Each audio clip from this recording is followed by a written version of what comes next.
The fun life of a troll in the Marvel Universe. This video is purely for entertainment and does not infringe on copyrights or laws. The rights to the novel and image belong to the original author. We do not claim ownership. Don't like waiting and want to listen to this fanfic in full now? Subscribe to our Patreon, where you'll find the best fanfics. Chapter 201. Sometimes it should be a little bit higher and simpler. Finally, the few of them went to a breakfast restaurant on the street to have some breakfast, so it is not difficult to understand why Falcon was numb. The louder he laughed at the captain before, the more uncomfortable Falcon felt now. It can only be said that the pressure of standing with a group of super eye-catching guys is really too great.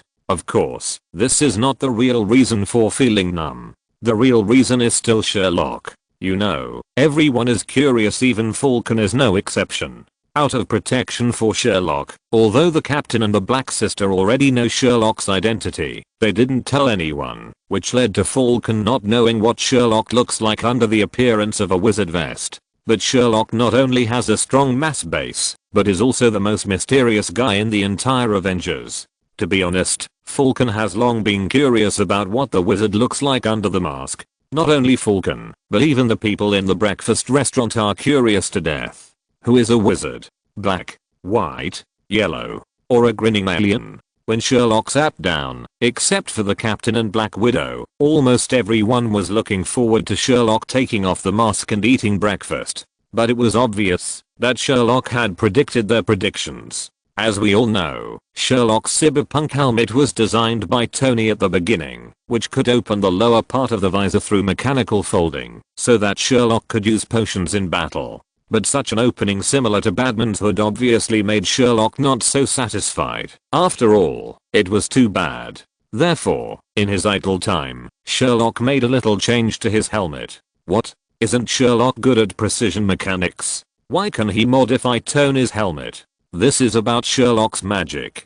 As we all know, the creations in the magic world are very strange, such as the flying car of the Weirlie family, the 3-story night bus and the like. Under the blessing of magic, Sherlock doesn't need to understand the mechanical knowledge that makes up the helmet. Sherlock only needs to know what he needs, and the rest of the magic will help Sherlock. So under this guiding ideology, Sherlock successfully transformed his helmet into a style similar to the mask of Hollow in Bleach, which can be opened and closed with the chin. In order to look good, Sherlock even referred to the settings of Unit 01. When you don't want to open your mouth, you can't see that it can be opened. Once you open your mouth, it has a kind of mechanical and ferocious beauty. It's very nice. Well, Sherlock is happy, but Falcon and the people in the restaurant are dumbfounded. You really have no blind spots. But at least, Falcon still saw Sherlock's red tongue and oral structure that was no different from that of ordinary people, confirming that Sherlock was not an alien like the speculation on the internet. It took about half an hour, and the 4 people finally finished this difficult breakfast. When leaving, Sherlock was even cautious enough to not forget to deep clean the tableau used by everyone, making sure that there would be no DNA on it. Even if there was a bacteria station, it would slip on it. Only then did Sherlock check out and leave with satisfaction. What Sherlock didn't know was that after he left, the owner of this breakfast shop, which was usually seen everywhere, immediately closed the table where several people had sat, and later even covered it with glass. Together with the framed change Sherlock paid, and the photo he shamelessly asked for with Sherlock, a very successful marketing campaign came together. In the years when the Avengers became more and more famous, the owner of the restaurant relied on this marketing strategy to jump from a poor boss who could only sleep in the storage room to a successful person with several chain stores. Of course, these are all later stories. Sherlock doesn't know these things now. Now they still have to face those fanatical fans. After hiding for about 10 minutes, Sherlock and his group successfully got rid of everyone and returned to the rooftop where they started. It was not until this time that everyone remembered that there was a magician with them. What the hell was the point of hiding so hard just now? Wouldn't it be better to ask Sherlock to use magic directly? And Sherlock said, "Fuck, it's so exciting and fun. It feels like a spy movie. Ha, everyone, I'm still not satisfied and even want to do it again." Sherlock's idea of trying again was ruthlessly rejected by everyone, saying that it was embarrassing enough, and now it was important to get down to business. Of course, the captain said that the first step to get down to business was to quickly change me back. Sherlock was quite regretful about this. After all, the captain's version of Gal Gadot was still very interesting. After reluctantly restoring the captain and the Black Sister to their original appearance, Sherlock waved the wand in his hand and opened the two merged portals again. Under the infinite Prime Minister's acceleration, Sitwell's speed at this time was so fast that it was a bit difficult to see clearly. If this speed was replaced by an Asgardian, such as Loki, if the portal was directly cancelled, at most he would be thrown to the ground, and he would be able to get up and curse immediately after 5 seconds. But if it was replaced by an ordinary Sitwell, it might be really slapped to the ground and had to be shuffled. Out of humanitarianism, Sherlock still used magic to help Sitwell slow down and gently put this bald guy with glasses who looked 90% similar to the beast in 1/1 Woziang on the ground. To be honest, Sherlock had already prepared for Sitwell to curse like Loki, but it was obvious that Sitwell, who had been free falling for half an hour, had completely different reactions from Loki. After slowing down Sitwell, everyone was surprised to find that Sitwell was actually sitting cross-legged in meditation at this time, and even kept this posture when Sitwell was put on the ground. Combined with the iconic, reflective bald head, Sherlock even felt that Sitwell was shining with golden Buddha light at this time. The captain and Black Widow looked at each other, and they even began to doubt whether Sitwell, the unlucky guy, had been played to death by Sherlock. Just as they were about to step forward to sniff out the breath, Sitwell, who was sitting cross-legged in meditation, spoke first. "I will not betray Hydra. You will never kill me. All the suffering will only make me stronger." It would have been better if Sitwell hadn't said anything, but after he finished speaking, Sherlock was furious. "Hey, I have a bad temper," Sherlock said as he took out a revolver and a bullet from his library. After putting the bullet into the cylinder, he turned it around and walked towards Sitwell. Seeing Sherlock approaching, Sitwell seemed to want to say something, but Sherlock didn't give Sitwell a chance. He directly stuffed the barrel of the gun into Sitwell's mouth and pulled the trigger 5 times. Sitwell, who was pretending to be a great monk and was sure that the captain and his men would not kill him, was scared to death at that time. When Sherlock wanted to pull the trigger for the 6th time, he raised his hands in fear, saying that he knew everything and said everything. Seeing Sitwell was about to drop the gun, Sherlock flipped his wrist and threw the revolver into his library. He turned around and looked at the stunned captain, Black Widow, and Falcon, and said calmly, "Sometimes you have to do something simple and rough. Look, isn't this more effective than free fall?" Chapter 202 Sherlock, my car.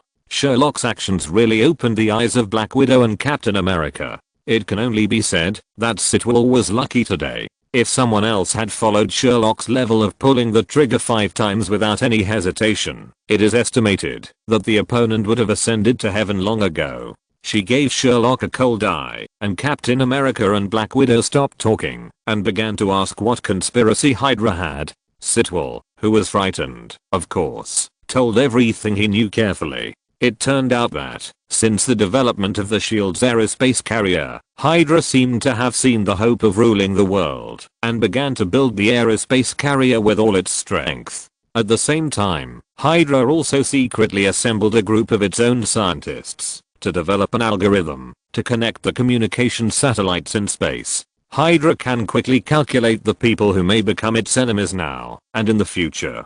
After all the aerospace carriers are launched, Hydra will kill everyone who is marked indiscriminately according to its own algorithm, so as to unify the whole world in this way. The code name of the whole plan is Project Insight, which is pretty damn appropriate. Sherlock frowned when he heard it. To be honest, this so-called algorithm that can predict who will threaten him in the future sounds very familiar to Sherlock. After a period of careful recollection, Sherlock slapped his head and finally remembered why he was so familiar with it. Damn, isn't this just a variant application of digital prophecy? Damn, Hydra actually developed this thing. Damn, if Sherlock was not sure that he had only shown this book to Tony from beginning to end, Sherlock would even suspect that his prophecy book had been lost to the public. Wait, damn, Tony also read this book. Isn't this a part of Tony's contribution to this inside project? At this moment, Sherlock really wanted to call Tony to ask if he participated in this inside project. Even if he didn't participate, he had to give Tony a shot of prevention so that Tony wouldn't come up with any observation plan, voyeur plan or the like. But after thinking about it, Sherlock decided not to fight for the time being. After all, according to Tony's personality, if you don't say it, he may not remember it, but if you say it, and it happens to arouse his curiosity, then it will be really fun. Sherlock decided to pay more attention to his good uncle in the future, at least to remind him in advance before he makes a fuss. Just as Sherlock was imagining that he and Tony were in love and hate because of various plans related to eyes, suddenly, Sherlock was surprised to find that the whole scene was quiet. Looking up, he found that almost everyone's eyes were on him, which scared Sherlock, and he immediately performed a wave of Gal Gadot's Captain America version of the same style of chest-hugging horrified expression. "What are you doing? Why are you looking at me like that? I sell art, but not my body." It would be fine if Sherlock didn't perform, but when he praised Captain America, his face immediately turned black again, and he began to regret bringing Sherlock out for the 10,804th time. Black Widow was quite amused. She calmly pulled Sherlock over and started to CPU Sherlock. She said a lot of things, and the main idea was to ask Sherlock to take out his car and use it. Of course, Sherlock was not happy about this. After all, this thing was prepared for his own self-driving tour after the fall of Hydra. What's the point of taking it out now? Besides, there are cars parked all over the ground. It won't take much effort to steal one, right? In response to Sherlock's sophistry, Black Widow could only helplessly say that there were already 5 people in the library, including Sitwell. Ordinary cars were very crowded. Only Sherlock's full-size pickup truck could make everyone feel better. What's more, Falcon has wings behind it, and the captain has a shield. Ordinary cars may not be able to fit them. After many fruitless sophistry, Sherlock could only curse and take his car out of the library and drive it on a deserted road. The captain and the black lady who were traveling with them were already used to it. Even the Falcon was only surprised for a moment and didn't say much. But Sitwell's eyes were rolling after seeing Sherlock's car. Because of the information asymmetry, Hydra has always believed that Sherlock and the wizard are 2 people, and they have a very good relationship. Now it seems that it is very likely that it is not just a simple relationship. After all, the wizard has even brought out his car. You know, according to the intelligence, Sherlock, that little bastard, really treasures his customized version of the Shelby Raptor Badger version. And it seems that the captain and the black lady also have a good relationship with Sherlock, the little guy. You know, the combat uniforms they are wearing are not something that can be bought anywhere. Only in the black and white training grounds like Sherlock's home can such top-tech combat uniforms be obtained. Almost at the moment when Sherlock's car appeared, Sitwell had a definite guess about the whereabouts of the black lady and the captain. Now the only question left is how the captain and the black lady found the great wizard. You have to know that shield almost turned the earth upside down and didn't find any trace of wizards. How could Captain and Black Widow find them so easily? Of course, Sitwell only dared to think about these things, but didn't dare to really ask them. After all, he was now in a state of being at the mercy of others. Sitwell really didn't want to experience Russian roulette with 5 shots or a half-hour free fall again. Sherlock loved his car so much that he certainly wouldn't let others drive his big baby easily. He got on the main car with a curse and then drove his car on the road under the command of Black Widow, who was sitting in the passenger seat. Captain and Falcon could only squeeze Sitwell in the middle and squeeze in the back row honestly, listening to Black Widow's instructions to Sherlock on how to move forward. Everything went smoothly all the way until Sherlock stepped onto the ring road under the command of Black Widow. When passing a bridge, an accident happened. A figure quickly jumped from a height onto the hood of Sherlock's beloved car. The huge acceleration of gravity directly destroyed the customized carbon fiber hood of Sherlock's beloved car. "Fuck your mother. My car."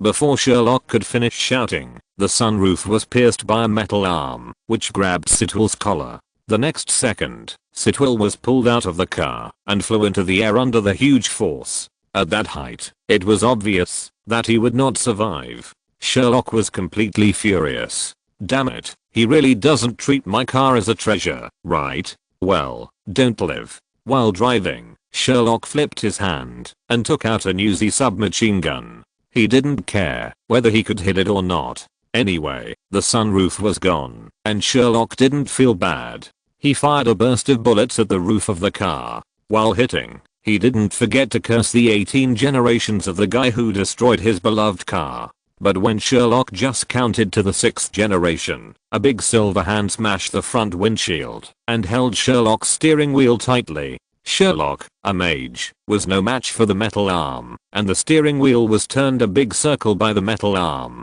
In addition, the car was going very fast, and the sudden turn of the steering wheel directly caused Sherlock's entire pickup truck to roll on the road. Black Widow and Sherlock, who were sitting in the front row, were fine. Both of them were wearing seat belts and were firmly fixed to the seats by the seat belts. The captain and Falcon in the back seat were more unlucky. They were thrown out by the huge inertia. Sherlock also remembered who the owner of the metal arm was while rolling. Very good, Bucky. Our feud is completely over. I will beat the shit out of you later, even if you are tight. If you're listening to this novel on a channel other than Fanfic World, it means they downloaded and uploaded it without effort. We cordially invite you to visit our channel, Mundo Fanfic Novelos. There you'll find the original version of this story and you can explore many other novels of various genres. We're waiting for you to immerse yourself in a world of incredible novels. Chapter 203 Sherlock and Bucky's Battle 1. It can only be said that Black Widow is worthy of being a woman transformed by the Red House. Sherlock felt that his brain was about to be shaken by inertia, but Black Widow on the other side did not look like a big deal. Even soon after the rolling of the vehicle stopped, Black Widow easily solved the seatbelt tied to her body with her many years of skills as an old spy, and then kicked the deformed car door, and then rushed out quickly. Sherlock was confused for a long time, and then he barely felt that his brain seemed to have grown back. It's just that it has grown back, but the whole person is still numb. After all, at this moment, Sherlock can be said to be tied to the seat with a seat belt on his back, staying here in a weird posture with his head down. In fact, it's not Sherlock's fault that he is confused at this time. Although Sherlock's car has suffered many disasters, Sherlock himself can be said to have no more experience in dealing with such car accidents than Black Widow in his 2 lifetimes. After much effort, Sherlock finally untied the seatbelt that bound him and fell on the roof of the car while cursing all the way. It should be called the chassis now. Looking at his beloved but dilapidated cab, Sherlock had never felt his blood pressure so high. He kicked the door of the cab hard, imitating the Black Widow. How to say it? It was very embarrassing. After all, according to Sherlock's idea, the car door at this time should be kicked out by himself like the door on the Black Widow's side, and then he climbed out to make a shining debut. Then he looked at the miserable appearance of his beloved car and went to fight 300 rounds with those guys who destroyed his beloved car. But now, Sherlock kicked it, and the car door did not move at all, and Sherlock also felt his feet numb. Sherlock had no choice but to carefully climb out from the door that Black Widow had kicked open. Well, although the appearance was a little embarrassing, it did not affect Sherlock's anger at all. Especially after climbing out of his beloved car, Sherlock was furious when he saw that his once handsome pickup truck had now turned into a car that could only be seen as a car. Sherlock was not the only one who was angry, but also the captain and the other 3. After the captain and Falcon were thrown out, Falcon was fine. After all, he still had a wing to fly. But if the captain's shield was not strong enough, he would have been seriously injured if not dead. And the most important thing was that for some reason, the guy who caused their car accident did not care about Sherlock, the strongest fighter in the group, but ran towards him. The other people on the opposite side seemed to have a silent understanding, and they didn't care about the captain and the guy with the metal arm at all. A group of people attacked Falcon with all their strength. Fortunately, the joining of Black Widow greatly reduced the pressure on Falcon. As for the captain, he had already confronted the guy who was monitoring the arm before Sherlock climbed out of the car. They were fighting, but the captain was obviously the one being beaten. After all, both of them were injected with drugs, and Bucky had a metal arm, while the captain had a shield. just as the captain threw the shield in his hand towards Bucky for the second time and tried to hit Bucky, but Bucky caught it steadily with the metal arm. The captain saw Sherlock crawling out of the ruins. From the captain's point of view, Sherlock's appearance at this time was completely without the elegant gentleman's spirit of the past, and his whole body, including the helmet, was covered with fine dust. However, although he looked embarrassed, he could not hide the anger in Sherlock that was so strong that it almost condensed into substance. It was really condensed into substance. With his extraordinary eyesight, the captain clearly saw a black mist mixed with red gradually dissipating from Sherlock's body. Sherlock glanced around and soon saw Bucky, who was pretending to hold the captain's shield with his metal arm. With this glance, Sherlock's blood pressure suddenly rose, and even a red emoticon representing anger appeared on the mask that was originally ordinary. "You are dead. I said it." Bucky on the other side naturally followed the captain's line of sight and saw Sherlock, who had just climbed out of the car and was furious. He put the shield in his hand on his arm and turned to walk towards Sherlock. This made Sherlock angry. "Good guy. I called you good guy directly. Although I understand that you, an old popsicle, don't know my name, but this behavior is obviously looking down on me, right? You fucking at #% and asterisk." Sherlock watched Bucky put on the shield like the captain and came towards him as if he was going to deal with a small fish. Not only was his blood pressure high, but this time even his anger was full. At this moment, Sherlock could be said to be furious from the heart, and evil was born. With his right hand pulled behind him, a Gatling gun about 1.3 meters long with 8 barrels appeared in Sherlock's hand. After casting a wandless spell to give himself a buff to offset the recoil, Sherlock pulled the trigger without hesitation. Bucky was stunned when he saw Sherlock reaching back and taking out a big gun. Even though he was in a brainwashed state, he seemed to be a little confused as to why Sherlock could conjure up a Gatling gun out of thin air. But it was obvious that Sherlock did not give Bucky a chance to think. Almost in the next second, the sound of the motor turning came from the Gatling gun. It can only be said that Bucky is worthy of being called the Winter Soldier by Hydra. Almost at the moment when the motor sounded, he raised the captain's shield in front of him. But unfortunately, Bucky misjudged the caliber of the gun in Sherlock's hand and the amount of ammunition Sherlock had. In less than a breath, the Gatling gun in Sherlock's hand began to roar, and the 7.62mm caliber bullets rushed towards Bucky in a line like charging soldiers. And the most important thing is that Sherlock is not like the strong man in the movie, who also holds a mini Gatling gun. Facing the captain's charge, he didn't know the existence of kicking his legs. Sherlock naturally would not let go of the thighs exposed under the shield. Bucky also discovered Sherlock's idea. Out of helplessness, he could only squat down and curl up his body behind the captain's shield as much as possible. After all, his body is not that metal arm that can be bulletproof. And even if it is a bulletproof metal arm, it is estimated that there will be no problems under this bombardment like a metal storm. As Bucky completely shrank behind the captain's shield, Sherlock's face under the mask began to gradually rise with a smile covered by firepower, just like the Uchiha 5 laughing heroes, while spitting trash and laughing wildly. What? Why didn't Sherlock use magic to beat Bucky? Haha, that thing is just a beam of light, so soft. It's not as satisfying as the thing in Sherlock's hand.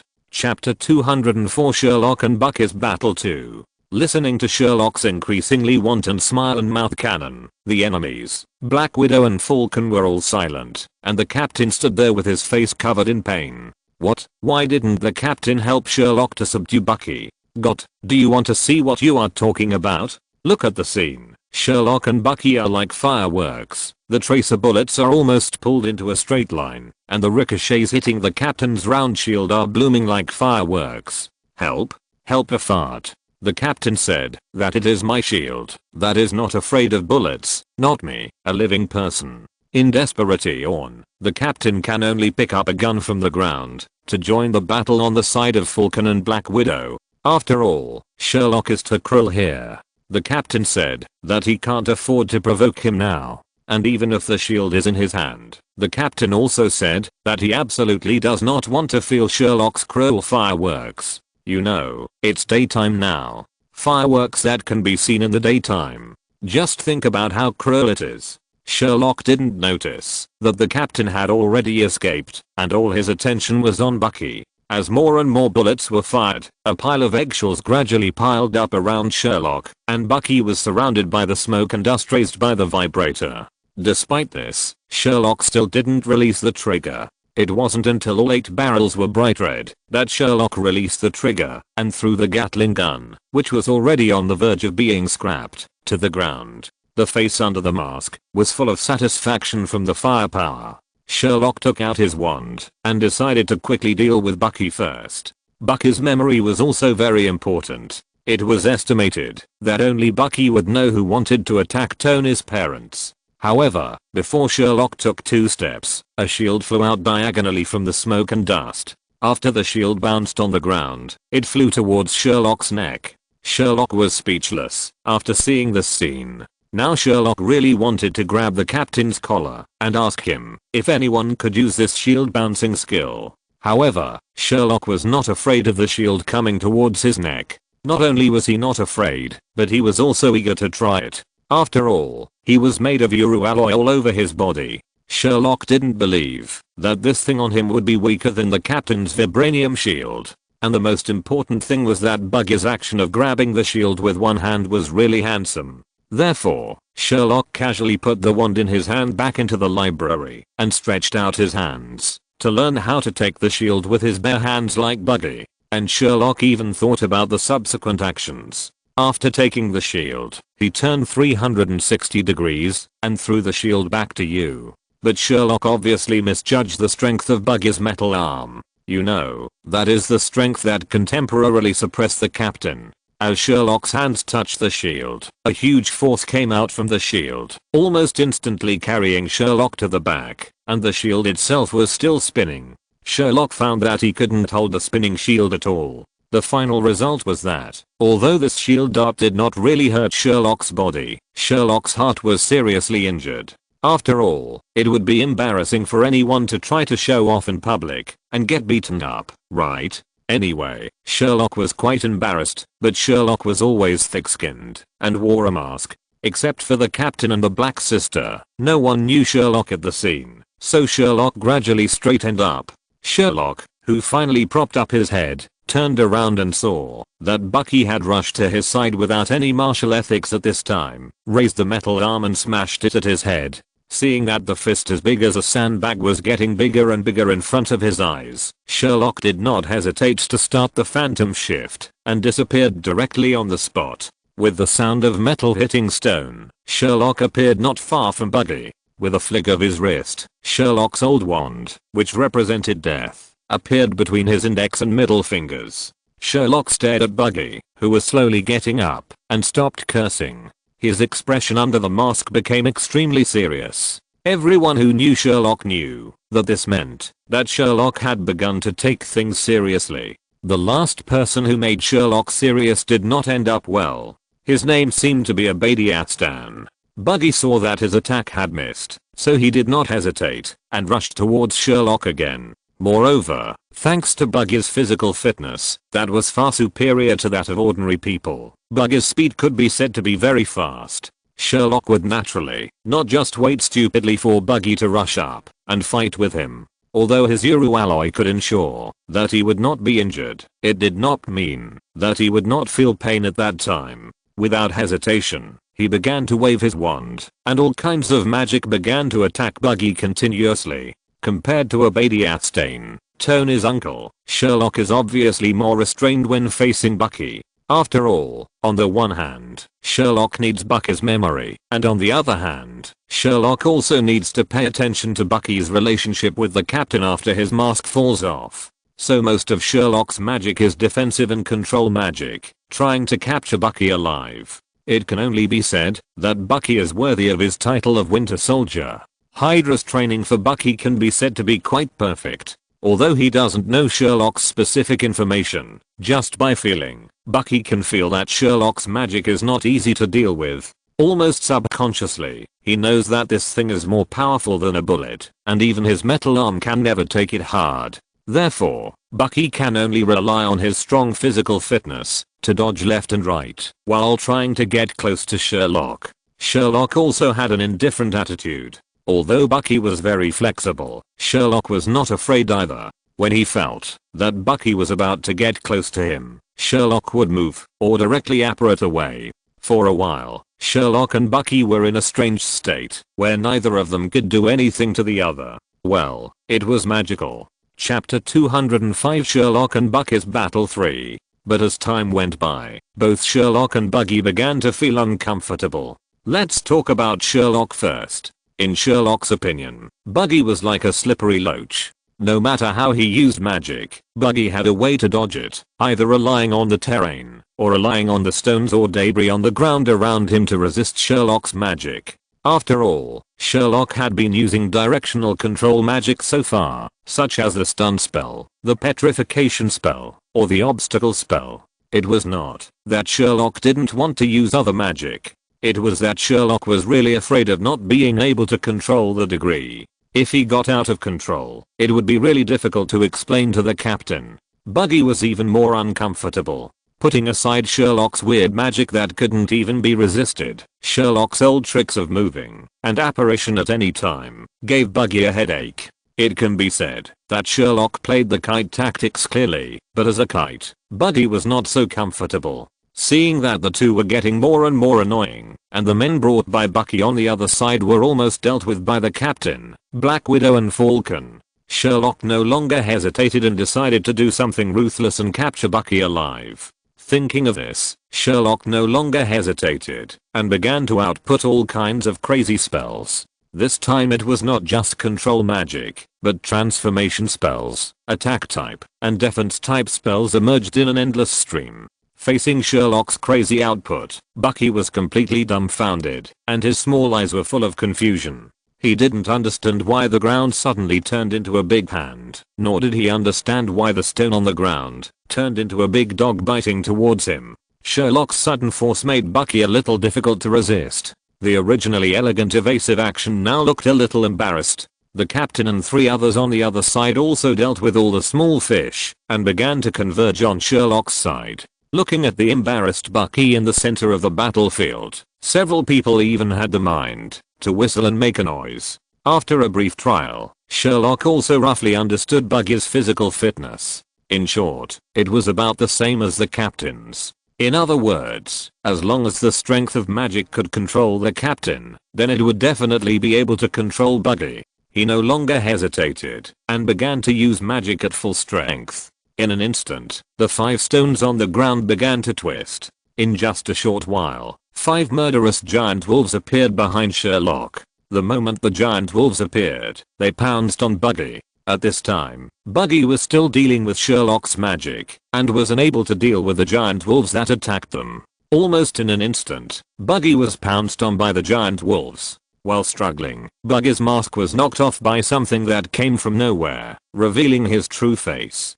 The captain, who was originally watching the fun and even mocking Sherlock from time to time, was stunned. He stared at Bucky's face and shouted Bucky's name loudly, almost doubting his life. What the hell? Bucky. It would have been fine if the captain hadn't shouted, but once he did, Black Widow and Falcon looked at the captain beside them in shock. Even Bucky, who had been thrown to the ground and locked tightly on the ground by the stone handcuffs created by Sherlock's transfiguration, looked up at the captain.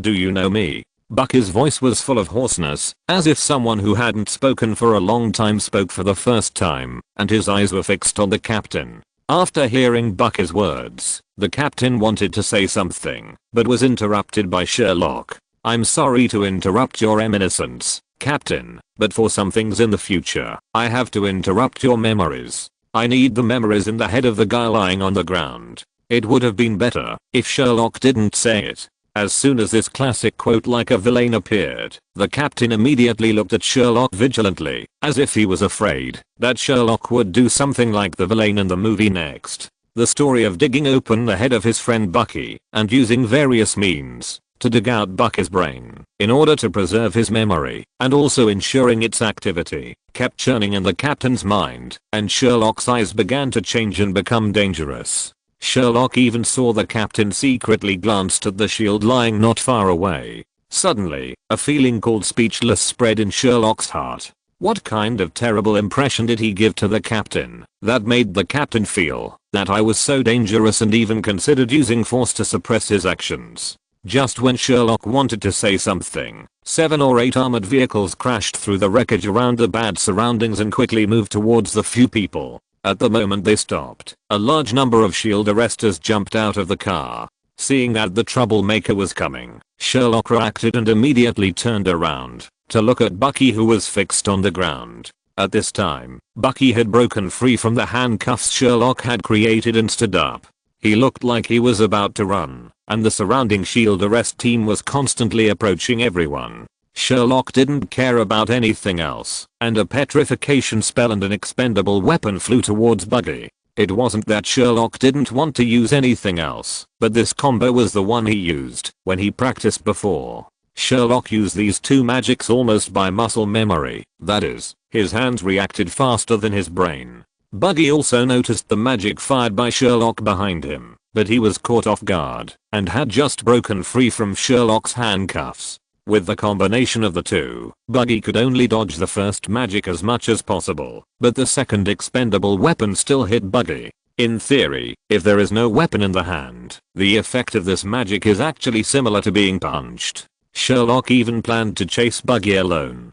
But with the hit of Sherlock's magic, a situation that no one expected happened. After being hit by Sherlock's magic, the metal arm on Bucky's body made a metal snapping sound, and then it spun away from Bucky's shoulder and flew towards Sherlock. Sherlock also caught Bucky's metal arm and held it tightly in his hand. Then the scene was quiet. Whether it was Sherlock, the arrest team pretending to be S.H.I.E.L.D. but actually Hydra, or the captain, Black Widow, and Falcon, even Bucky, the director of the arm, was stunned.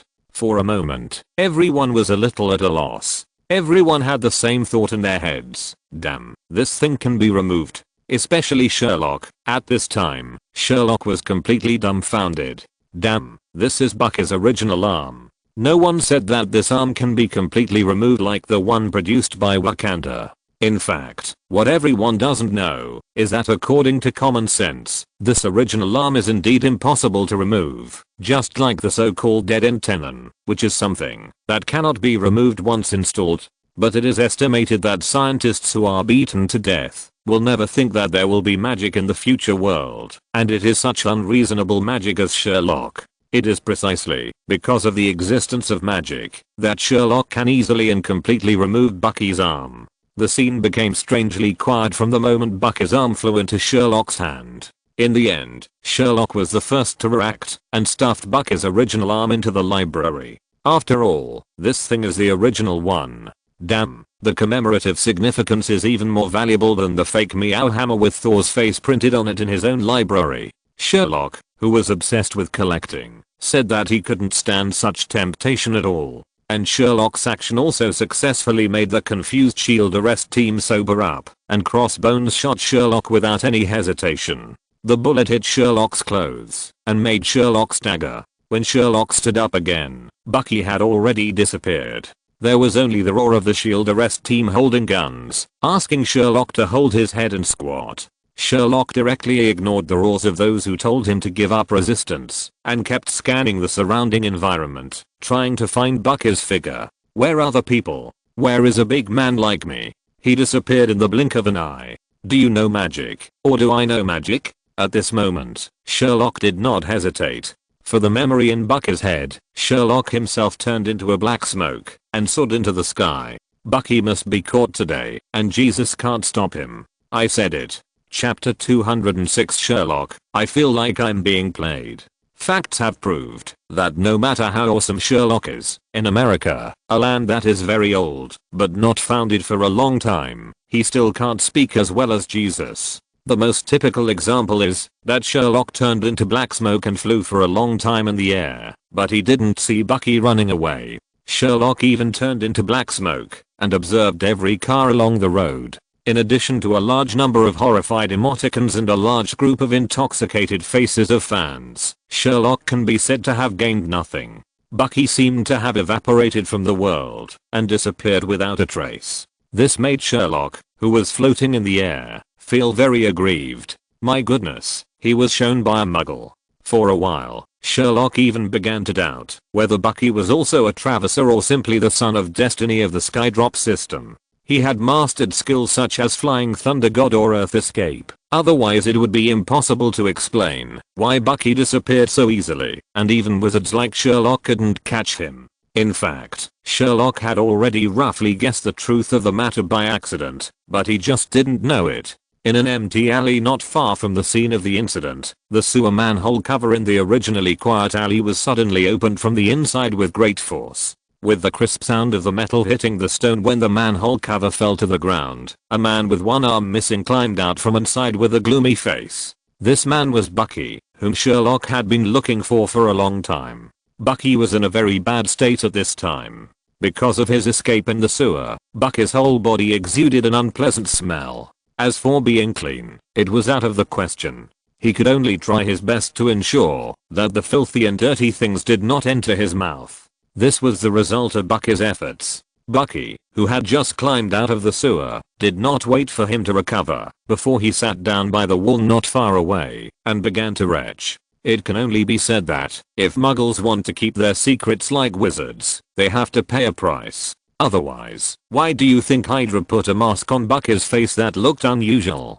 Bucky's retching quickly attracted a group of people who had been standing at the entrance of the alley. After hearing Bucky's retching, the group of people walked into the alley decisively, pinched their noses and gave Bucky, who was still retching, a shot in the neck. After the small shot, Bucky, who was still retching, fainted directly. These people put on their protective clothing and carried Bucky to the box truck not far away. They were still amazed as they walked. After all, Bucky's entire arm disappeared this time. They had done so many Winter Soldier recovery missions, but this was the first time they saw such an embarrassed Winter Soldier.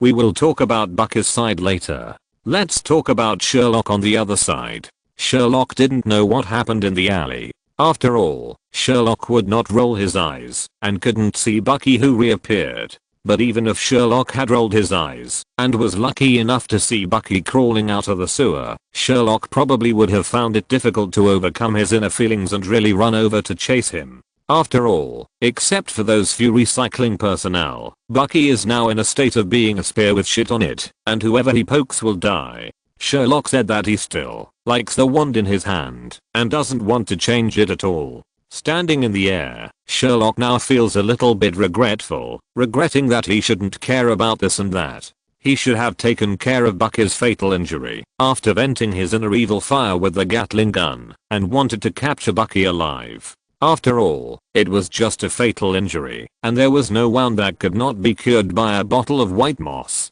Now, let alone getting Bucky's memory as planned, even Bucky himself disappeared without a trace. However, what Sherlock could not imagine was that when he had no gains and was ready to go back to find the captain and the others, he found that there was no trace of the captain and the others in the place where he had fought.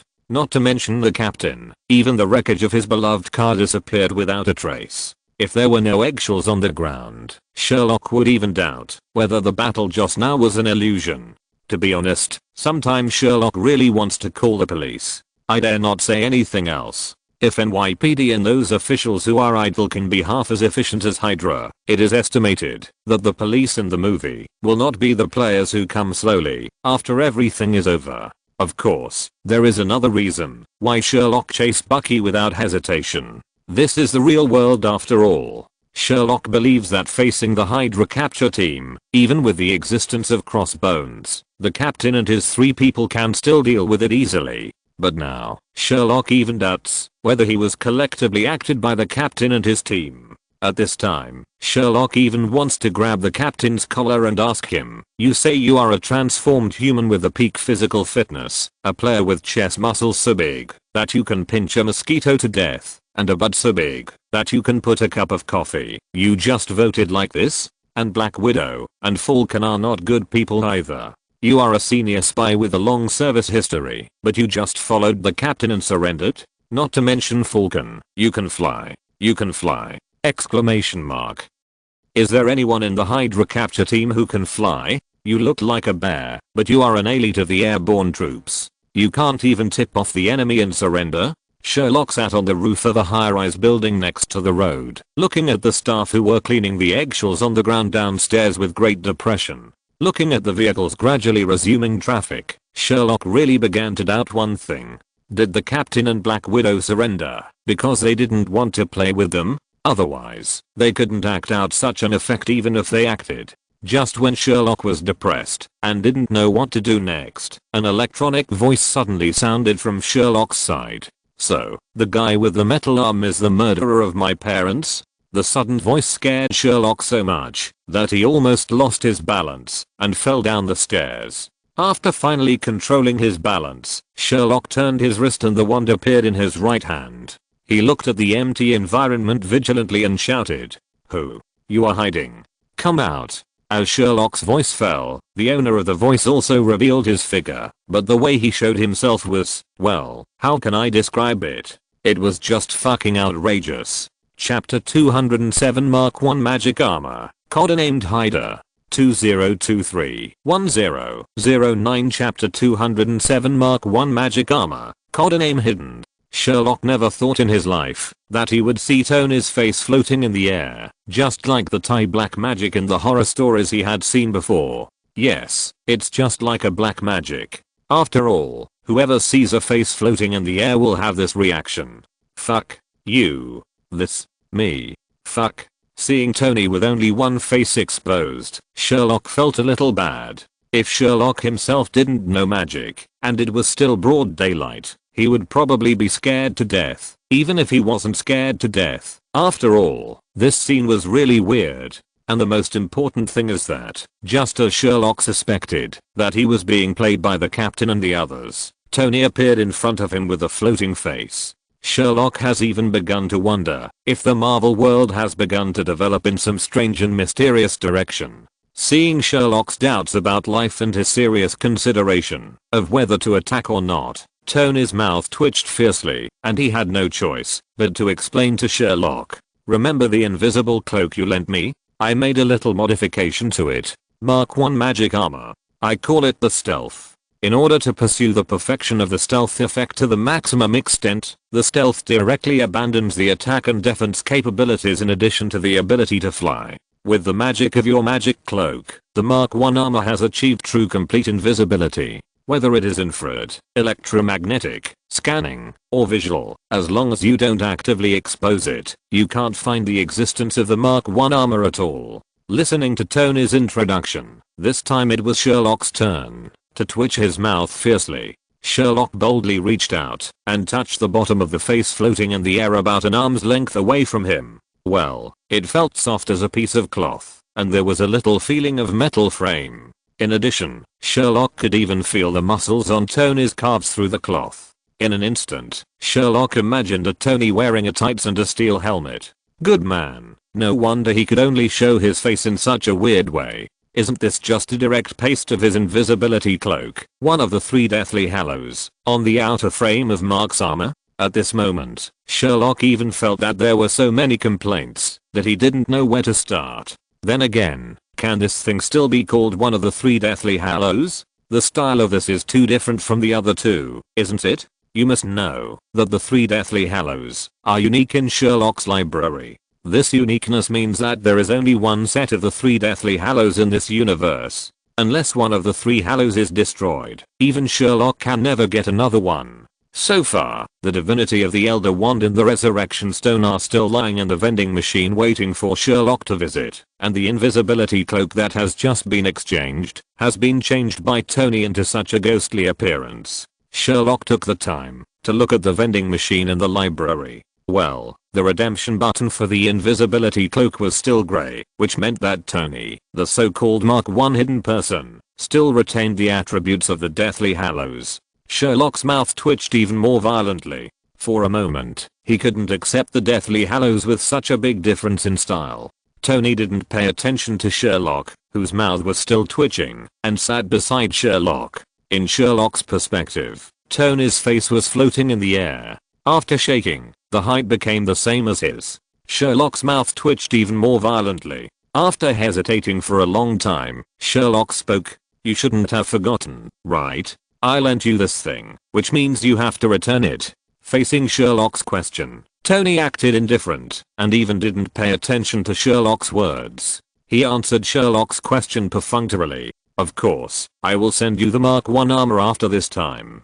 I won't covet your so-called invisible cloak. Let's get back to business. The guy whose arm you removed is the murderer of my parents, right?" Facing Tony's question, Sherlock looked at Tony, whose face was floating in the air, and tried to suppress the twitching corners of his mouth before answering. "Well, Bucky Barnes, the captain's good friend, Hydra's assassination ace." Hearing Sherlock admitting Bucky's identity, Tony's face turned colder, and even his tone was a little cold.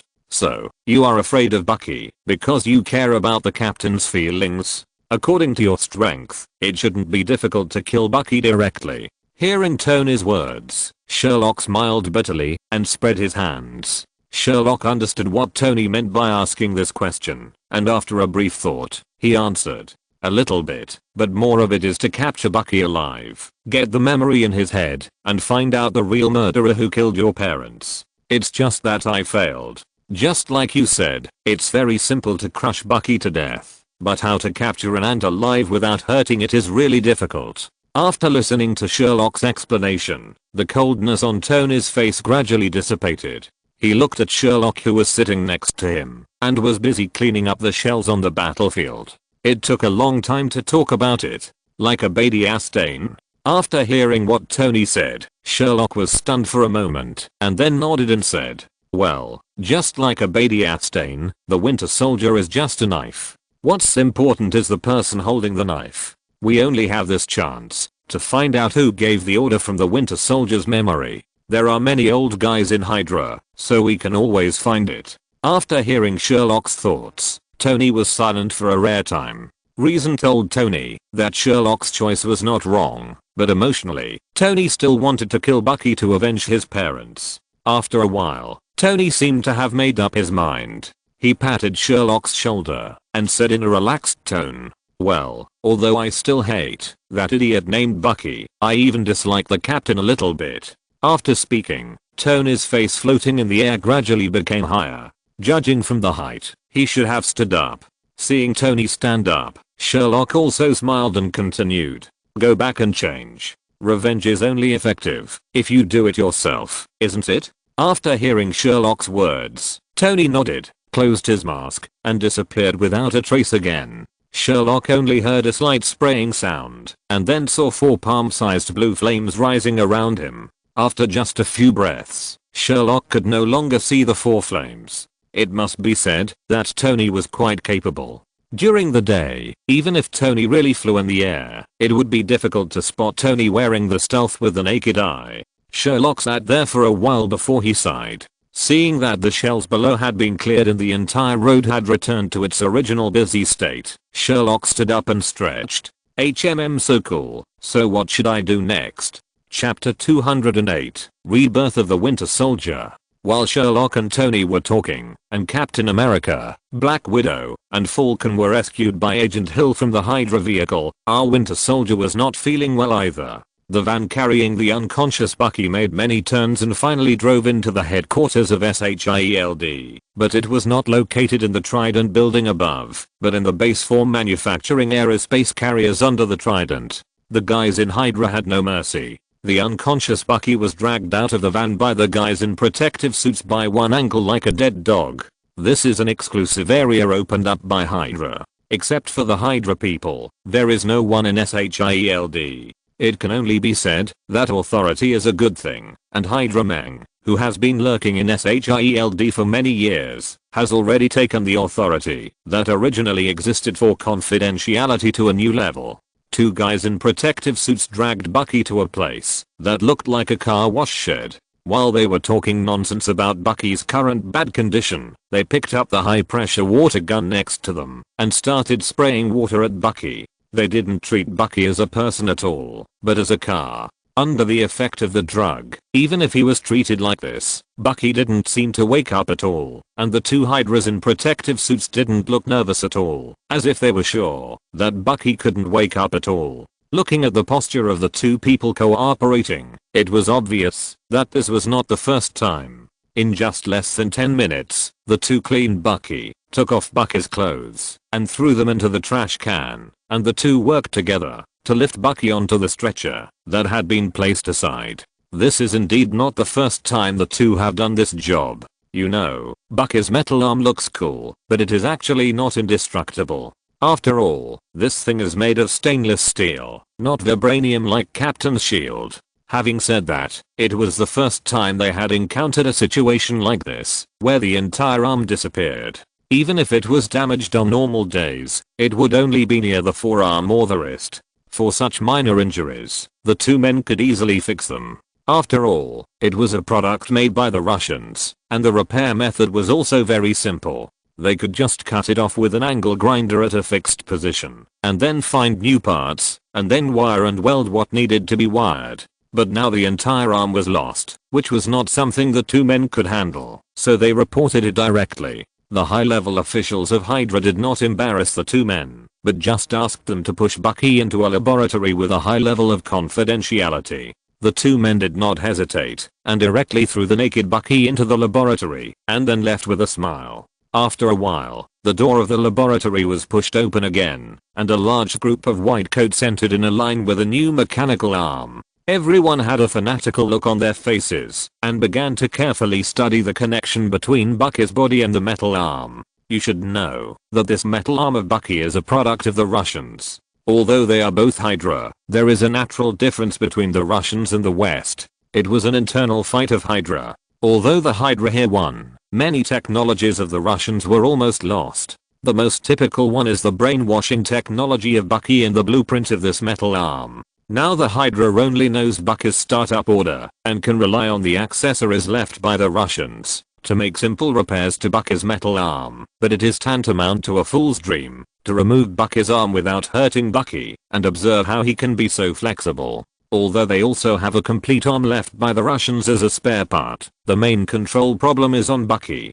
And as mentioned in the previous article, the connection of this metal arm is a structure similar to the Mortisan tenon. Such a structure is destined to make it impossible for this group of people to study all the technologies of this arm without hurting Bucky. But things are unpredictable. Sherlock had such an incident. Under the effect of magic, even the Mortisan tenon were easily removed by Sherlock without any injury. Hydra would certainly not miss such a good opportunity and immediately reversed Bucky's technology. After all, there was only one chance to master the desired technology without damaging the most hidden and sharpest knife of Hydra. After about 7 hours of sleepless research, the chief researcher raised his head and began to direct the remaining assistants to connect Bucky's new metal arm. He hurriedly walked out of the laboratory. After a long corridor with many twists and turns, the chief researcher finally came to the door of an office that looked very hidden. He knocked gently on the door of the office, and a hoarse male voice came from inside the door.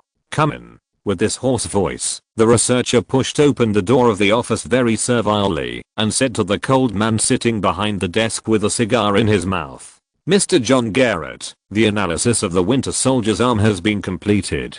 With the current technology, we are confident that we can make a more perfect arm for you." Listening to the researcher's words, John Garrett's ugly face showed a hideous smile. Looking at his crude and clumsy mechanical arm, the smile on John Garrett's face became even more hideous. He stood up and walked to the wine cabinet next to him. He took out a bottle of whiskey that looked expensive and poured 2 glasses. Then he handed a glass to the researcher who looked like a lackey. John Garrett smiled and raised the glass in his hand to the researcher. "Well done, Anthony. I always believed that you could get me out of this damn thing. Here's a toast to you. Arrange the base to make my new arm as soon as possible. Later today, I will take my people away from the headquarters of S.H.I.E.L.D.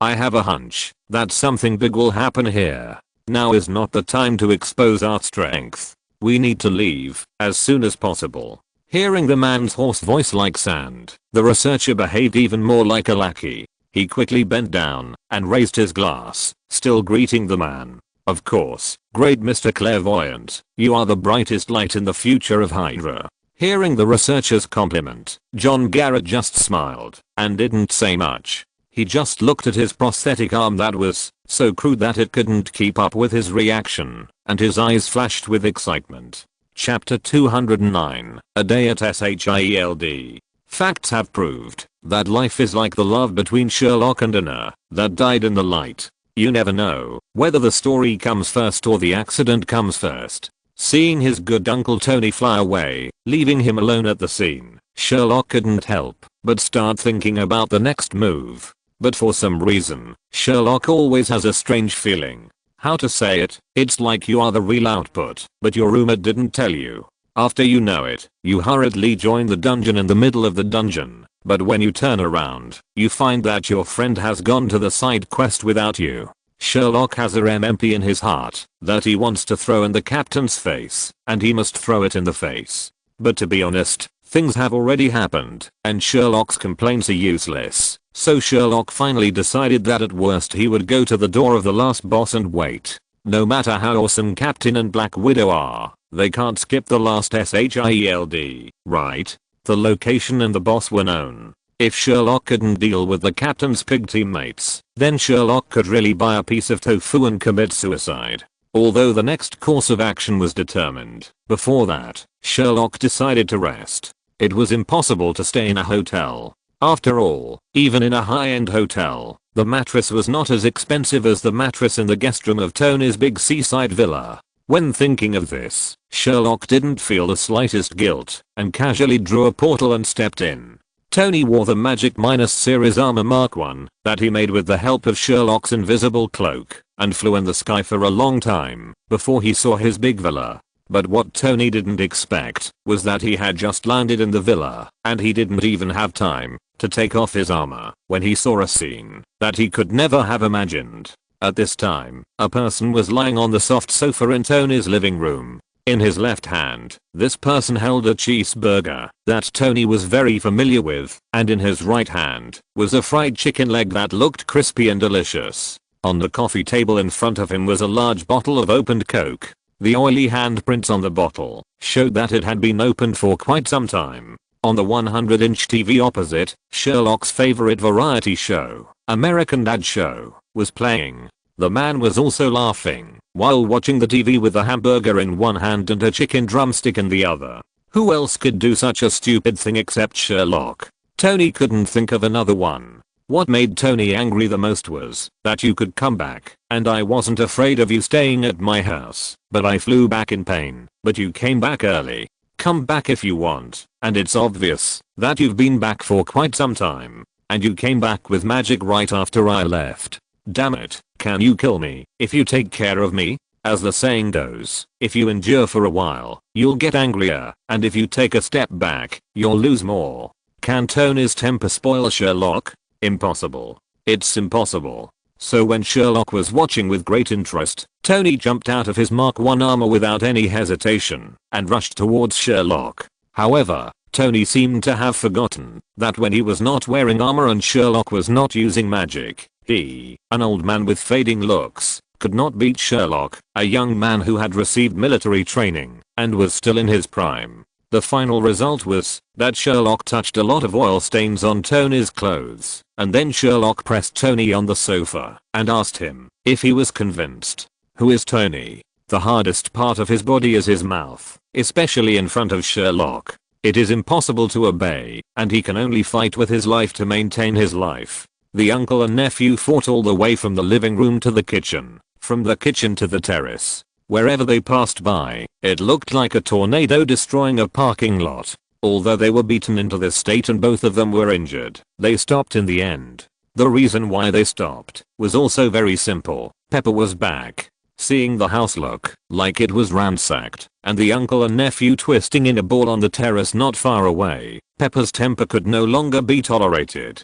Sherlock, a single contestant for 2 lifetimes, has experienced how terrible an angry woman is. To be honest, if Pepper hadn't habitually tied her hair, Sherlock even suspected that Pepper's hair would explode like a lion. Facing such a Pepper, what could Sherlock do? Of course, he stood in a row with Tony obediently, and then lowered his head and endured Pepper's roar for half an hour without saying a word. Then he silently followed Tony to clean up the house and not use magic. Sherlock even once suspected that Pepper had gone to Hogwarts to study with Filch without telling anyone. Otherwise, why would he have such a strong feeling of the classic Hogwarts detention project, wiping the trophy room? Of course, Pepper was not a devil. When it was almost done, she asked Sherlock to use magic to quickly restore it to its original state, and then drove the two childish men away with a look of disgust. Sherlock and Tony were relieved. Tony stuffed the armor transformed from the invisible cloak into Sherlock's hand without saying a word, and then went into his laboratory without looking back. Sherlock also ran back to the guest room he had reserved in Tony's villa with his tail between his legs, to prepare for a rest, and to recharge his energy for tomorrow's trip to S.H.I.E.L.D. Early the next morning, Sherlock was called up by Pepper. Sherlock even had breakfast at Tony's house, before preparing to go to S.H.I.E.L.D. for a friendly visit. When Sherlock went to the basement, to say hello to Tony, Sherlock saw a scene that he would never forget. Do you know what terrible things Tony can make when he is crazy? Sherlock knows. Mark 0, codenamed Avenger. It is the armor designed by Tony to kill the real murderer behind the murder of his parents. To be honest, if Tony didn't like bulky armor like Ironmonger, Sherlock even doubted that Tony could stuff all the 10 tortures of the King Dynasty into this so-called Avengers armor. Although it's not stuffed in now, it's enough to make people feel scared.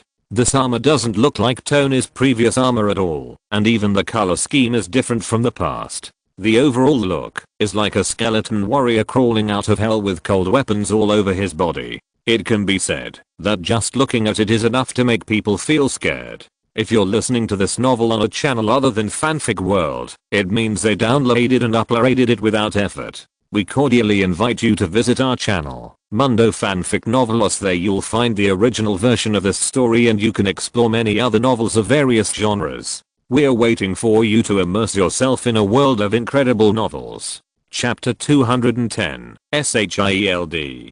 Day Trip 2. Sherlock had no intention of listening to Tony's introduction of what other torture tricks the armor had, and quickly put on the Mark 1. Although Tony was a little crazy now, it had to be said that Tony's armor design was absolutely impeccable. The opening and closing method of the Mark 1 was a bit similar to the armor that opened and closed from the front when Spider-Man and Tony met on the rooftop, but it was not as detailed as that armor. Moreover, under the premise of convenient wearing, Tony even took into account the different body shapes of different people and set up a body shape adaptive system. From Happy's figure to the two little girls next to Sherlock, this magic armor can be perfectly worn. In short, Sherlock was still very satisfied with this thing. After putting on the armor, there was a portal that immediately came to the Trident building of S.H.I.E.L.D. Then the group of S.H.I.E.L.D. employees who were working leisurely like some Fortune 500 company sneaked into the legendary Trident building. How to say it, although there are a bunch of people in black suits around him, no one can see him anyway, so Sherlock is not panicked at all. Until Sherlock really entered the core area of the Trident building, Sherlock only had one feeling left. That is regret. Very regretful. Regret that he should have exchanged the invisible cloak long ago, or he should have mastered the transformation skills such as an Imagus, and sneaked into the S.H.I.E.L.D. headquarters earlier. What the hell is here? Everything. There. Have you seen the 007 series or the Kingsman series? All the props in there, you can almost find similar ones in S.H.I.E.L.D. Laser watches, lighter bombs, bulletproof umbrellas, various potions can be said to be available, and there is even a special department responsible for transforming vehicles. Those cool cars in 007 that can spit fire, shoot guns, and become invisible can all be realized here. Sherlock even felt like Liu Leo entering the Grandview Garden. No boy can refuse those magical props. None. Anyway, Sherlock couldn't refuse. He desperately began to look for the equipment warehouse of S.H.I.E.L.D. Since he was here, he had to take some back as a collection. But soon, Sherlock found something different. My goodness, the division between S.H.I.E.L.D. and Hydra is no longer so obvious. The Hydra guys can be said to have played the authority thing very clearly. Look at the guys in S.H.I.E.L.D. If they want to use these magical gadgets, they need to keep reporting and applying. On the other hand, what about Hydra? A warehouse that is closed only by authority. You can take whatever you want. How can Hydra hide in S.H.I.E.L.D.? This should be said that there are a few S.H.I.E.L.D. agents who have not been pulled into the organization in Hydra. Of course, complaining is complaining, and this is not something Sherlock should care about. Following a Hydra agent, Sherlock successfully mixed into the warehouse belonging to Hydra. Sherlock almost drooled when he entered. Look, what good things are these? Lighters that can light fires but explode. Lipstick that can be applied but explodes. Mobile phones that can make calls but explode.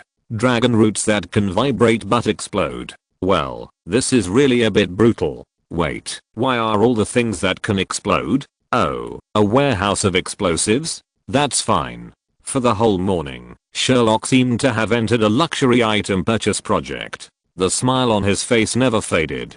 He had to put a few copies of anything fun and unseen into his library. Even throwing out those weird props with different functions, Sherlock didn't even let go of the gun library in SHIELD. He could only sigh that God, 9, shield, head, bureau, snake, is really too rich. Look at this gun library, it's full of high-end guns. Even the ammunition is specially made, and there are countless things like paralysis bullets and electric shock bullets. The most exaggerated thing is that there are not only high-end firearms and special ammunition here, but also several gunsmiths at the door of this gun warehouse who can adjust the firearms for you at any time. Can this be let go? That is impossible. Sherlock has never enjoyed such service even in mainland hotels. He decisively cast a few confusing spells, and all the firearms in the warehouse were adjusted for me. When Sherlock finished the UN purchase project of God, 9, shield, head, bureau, snake, it was already lunchtime. As the saying goes, since he is here, Sherlock must go to investigate the local food standards. It doesn't matter if he doesn't come. After coming, even Sherlock, who thinks he is well informed, was shocked. Whose good unit cafeteria actually has unlimited supply of tomahawk steak? Forget about the unlimited supply of tomahawk steak. Do you want to see what the food in the so-called senior agent area next to it is? Wajahoo. M9. No. Limited. Quantity. Exclamation mark exclamation mark exclamation mark. It doesn't matter if you don't eat beef. There are also seafood here. You can think of all kinds of seafood here. Sherlock regretted it so much. If he had known that shield was like this, he should have made an invisible cloak or learned an amogus to eat here every day. And with the arrogance of this food, Sherlock even doubted that it would not be a big problem, even if he ate and took it. Black salted egg has misled me. Exclamation mark. Corruption. It's too corrupt. Sherlock used the confusion charm and the Fidelius charm to get a table, and he kept sighing while eating with oil dripping from his mouth. The more Sherlock ate, the more he regretted it. He regretted that the price of the potion he sold to the black-hearted guy was still too low. According to the arrogance of S.H.I.E.L.D., Sherlock even felt that, even if it was increased tenfold, it would be nothing for Black Salted Egg. Think about the original plot. Black Salted Egg's secret bases all over the world and the secret bases in space in the future. Sherlock couldn't help but sigh at last. This isn't a black marinated egg. Shouldn't this be a pure golden egg that exudes the light of wealth? After lunch, others may not know, but Sherlock felt that the meal was really delicious. After eating and drinking, Sherlock closed his Mark I visor again, removed the magic, and prepared to find the passage leading to the huge dock underground. In the last Battle of New York, Sherlock didn't have time to take a good look at the aerospace carrier. This time, Sherlock must take a good look. Chapter 211, SHIELD. Day Trip 3. After running around like a headless fly for more than half an hour, Sherlock really found the elevator leading to the underground dock. Following a poor guy controlled by the confusion curse, the dock under the ground of S.H.I.E.L.D. that could build 3 aerospace carriers at the same time also appeared in front of Sherlock. Looking at the dock, that could not even be seen at a glance, Sherlock had only one feeling: shock. Shocked beyond words. You know, when watching the movie, when such a huge aircraft carrier flew into the sky, Sherlock had already felt extremely shocked. Even after traveling through time, he personally experienced the aircraft carrier that could fly into the sky in the Battle of New York. But now, seeing the aerospace carrier submerged in the water with his own eyes, Sherlock still couldn't suppress his shock. He even had a sense of astonishment. Such an outrageous thing that can go up to the sky and into the sea. Is it really something that humans can build? It is not an exaggeration to say that, if you look at this thing for a long time, you will even have a strong feeling of giant phobia. After all, humans are too small in front of such a huge steel behemoth. Looking at this boundless huge dock, and then looking at this ridiculously large aerospace mothership, Sherlock once again began to regret that he really believed the nonsense of Henry Ludan. His medicine was definitely sold cheaply at Henry Ludan. SHIELD, cross it out. Hydra can be said to have money and almost no limit. The snakehead Henry Ludan can be poor, just like the president of the lighthouse country said in front of the whole world that the lighthouse country is a peace-loving country. Although Sherlock cursed in his heart, it did not delay Sherlock at all. He was like Liu Leo who entered the Grandview Garden, curiously visiting everywhere. You really don't say. This aerospace mothership is really good. The whole ship perfectly reproduces the characteristics of the mold aircraft carrier. Snacks, leisure, supermarkets. There are not many areas, and there is even an area where the light tubes are red. Sherlock always feels that this place seems a bit mysterious, but he doesn't know it carefully and dare not express any opinions.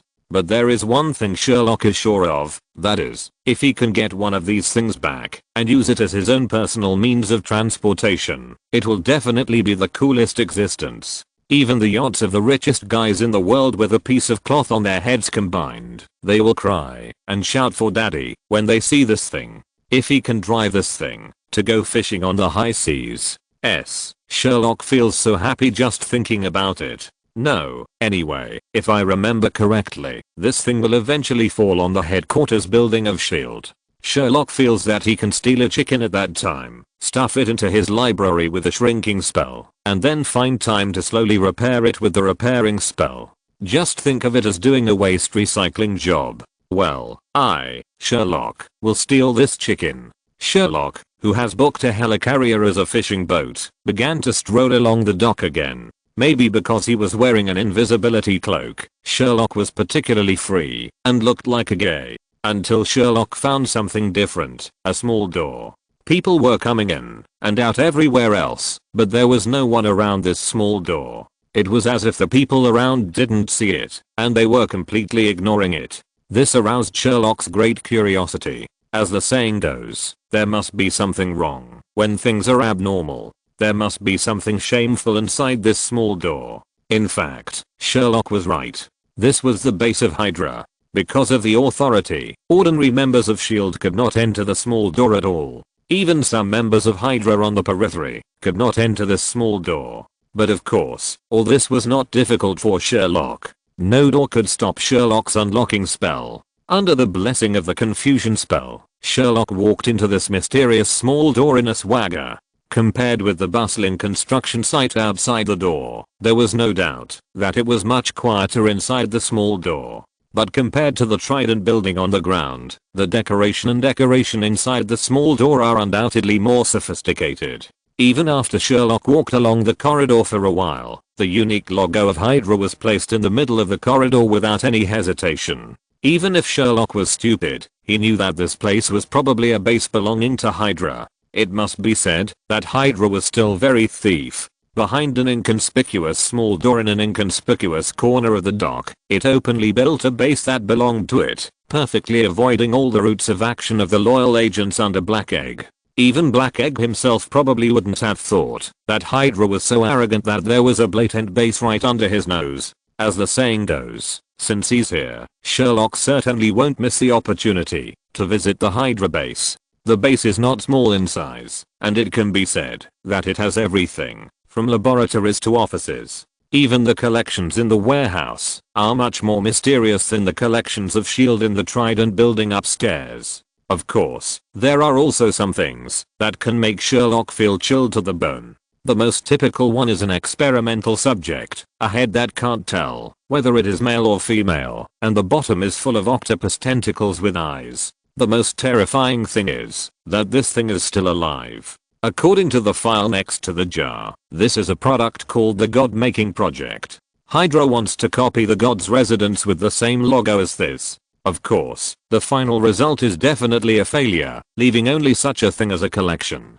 Sherlock was disgusted by this and didn't understand what kind of state of mind the crazy scientists of Hydra had to find such a thing that would make people's sanity crazy. After turning off the life support device of this thing and sending this poor guy to the west, Sherlock gave up the collection of Hydra's laboratory and began to focus on Hydra's collection. You don't say. Sherlock really found something good in it. The Philosopher's Stone. Sherlock actually found a Philosopher's Stone.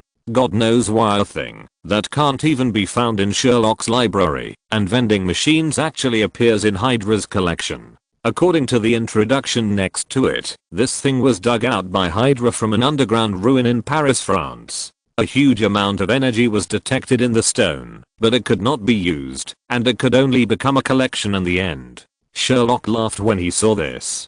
Damn, you guys can't use it, but I can. If I had known that there was such a thing here, Sherlock would have come here a long time ago. Now that the gold is free, there's nothing to worry about. Sherlock has even started planning. When he really gets an aerospace mothership, he will use the Philosopher's Stone to coat it with a layer of gold before driving it to the high seas to fish. Have you seen a golden aerospace mothership? I have the Philosopher's Stone, and all my missiles have to be gold plated.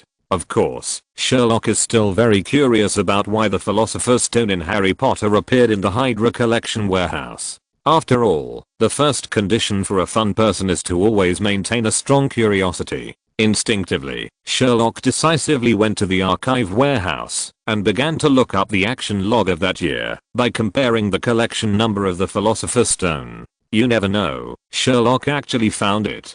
He opened the action log with great joy and started reading it. It would not matter if he did not read it, but Sherlock exclaimed, "Wow. I can only say that the compatibility of the oil removal master, the mustache, and the Hydra is really good. One really dares to think, and the other really dares to do it." Chapter 212, SHIELD. Day Trip 4. According to the description in the action log, this thing was discovered near the end of World War II. In order to reverse the defeat, the mustache began to turn his attention to various fantasy and magical things. Sherlock even found the record of the cosmic cube in it. The appearance of the cosmic cube also made the mustache and Hydra more certain that those myths and legends were not groundless. Therefore, Stane even set up a treasure hunting team under the leadership of Hydra. One of the treasure hunting teams focused on the magic stone that was said to be able to produce gold infinitely and make people immortal. According to the legend on the European side, the legendary alchemist Nicholas Flamel, who appeared in the heyday of alchemy, gathered many alchemy secret books from ancient times to the present, and created the so-called Philosopher's Stone in one fell swoop, which is the Philosopher's Stone in Sherlock's mouth. But after creating the Philosopher's Stone, this Nicholas Flamel quickly disappeared, and no one knew where he went. Some people said that he was imprisoned to refine the Philosopher's Stone for the nobles, and some people said that after he completed his achievements, he disappeared with the Philosopher's Stone that could turn stones into gold and lived his own chic life. Based on these legends that can be called stories, Hydra and Mustache began to investigate this matter. After all, they were Hydra and Mustache. The Philosopher's Stone's ability to turn stones into gold and immortality successfully hit the pain points of both parties. Not to mention, after this group of people unraveled the mystery, they really found clues. In fact, Nicholas Flamel was not arrested or lived his chic life as the legend said, but hid incognito and lived the rest of his life like an ordinary person. Even the greatest achievement in the history of alchemy was taken into his own grave, and even the method of making the Philosopher's Stone was destroyed by the alchemist master. The reason is that after Hydra interpreted the fragments of the diary that was broken into pieces and found in the master's grave, it also knew why the master made such a choice. The reason is very simple, because the way the Philosopher's Stone is made is very anti-human. The raw materials for the Philosopher's Stone are actually human flesh and soul. At that time, in order to become famous, Nicholas Flamel used the lives of 2 soldiers on the battlefield to refine this baby fist-sized Philosopher's Stone. But then after he became famous, Nicholas Flamel calmed down and began to regret it. After all, this is a living person. Even later, as long as Nicholas Flamel closed his eyes, the wronged souls he made into the Philosopher's Stone would struggle and appear in front of Nicholas Flamel. This is also the reason why the alchemist sealed the Philosopher's Stone and kept his name and even never used it. After reading this fantasy treasure hunting story that seems like uncharted waters, Sherlock did not feel the kind of disappointment after reading a story. Instead, he looked strange. Of course, Sherlock did not think he was a good person, and the Philosopher's Stone was not made by himself. Sherlock did not feel any rejection of using the Philosopher's Stone. What made Sherlock feel strange was the people and things that appeared in this story. How should I put it?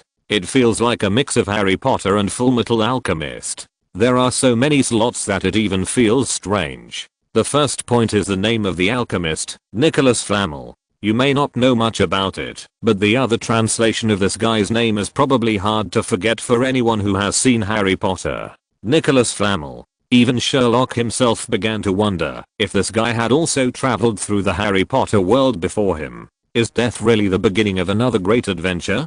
So you finished filming the Harry Potter first grade next door and came here to play? If this is true, Sherlock even feels that he should take a good look at the files here and he might find some names like Dumbledore and Intuitive. There is also the production of the Philosopher's Stone. Although the original version of Harry Potter did not explain how this thing was made, and even Sherlock could not find any records of this thing in his library, Sherlock was sure that this thing was definitely not made by humans. After all, the fact that people were trained is too much like Fullmetal Alchemist. Sherlock even began to doubt whether there was a door of truth in this world, or even the 7 deadly sins of the Flask Man. After complaining for a long time, Sherlock looked at the archive room of about several hundred square meters, and then looked at the action log in his hand that was comparable to a treasure hunting adventure novel. In the end, Sherlock made a bold decision.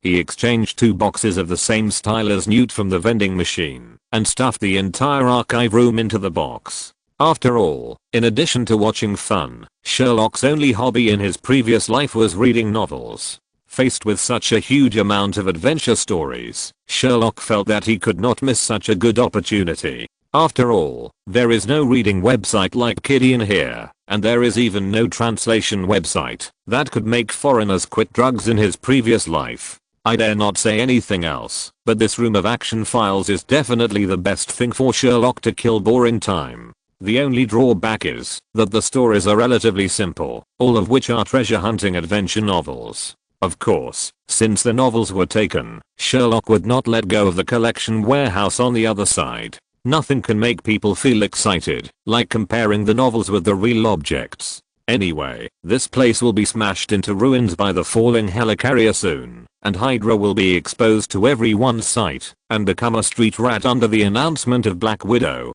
It's better to give Sherlock a bargain. He did it as soon as he said it. After emptying the collection warehouse, Sherlock happily played with the Philosopher's Stone in his hand while preparing to go back and end this wonderful journey of S.H.I.E.L.D. and Hydra. Just as Sherlock was happily walking back with his newly acquired Philosopher's Stone, he suddenly found a familiar silver light when passing by a laboratory. It's you, Bucky. Damn. It's easy to find it without any effort. Looking at Bucky lying quietly on the bed in an empty laboratory with his eyes closed, Sherlock put on a sly smile on his face again. Dear little Buggy, your big daddy Uncle Sherlock is coming. It may be a little painful. I suggest you bear with it.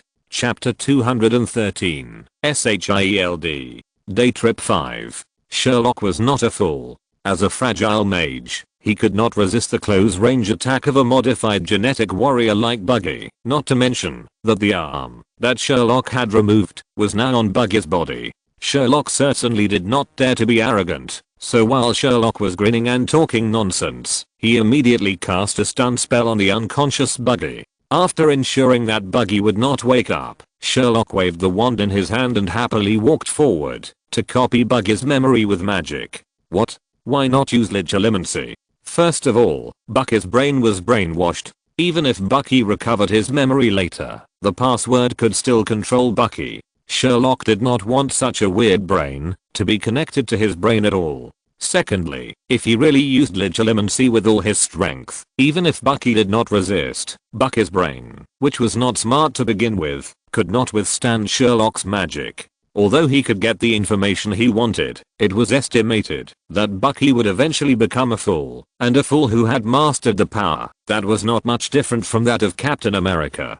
Sherlock got goosebumps just thinking about it. Apart from whether the captain would fight him to death after knowing this, Sherlock didn't want to let this guy go to the mental hospital at all. After all, the mental hospital on the lighthouse side, well, how to say it? The fact that a place like Arkham, which was drawn by a comic book author, was full of outstanding people and beautiful scenery, was enough to give people a glimpse of the leopard. Sherlock didn't want to really face the crazy Bucky who turned his name backwards, and laughed with green hair, and had the physical fitness of the captain and a metal arm. Not at all. So Sherlock chose the safest way, copying the memory. It was a bit slow, but it was safe, wasn't it?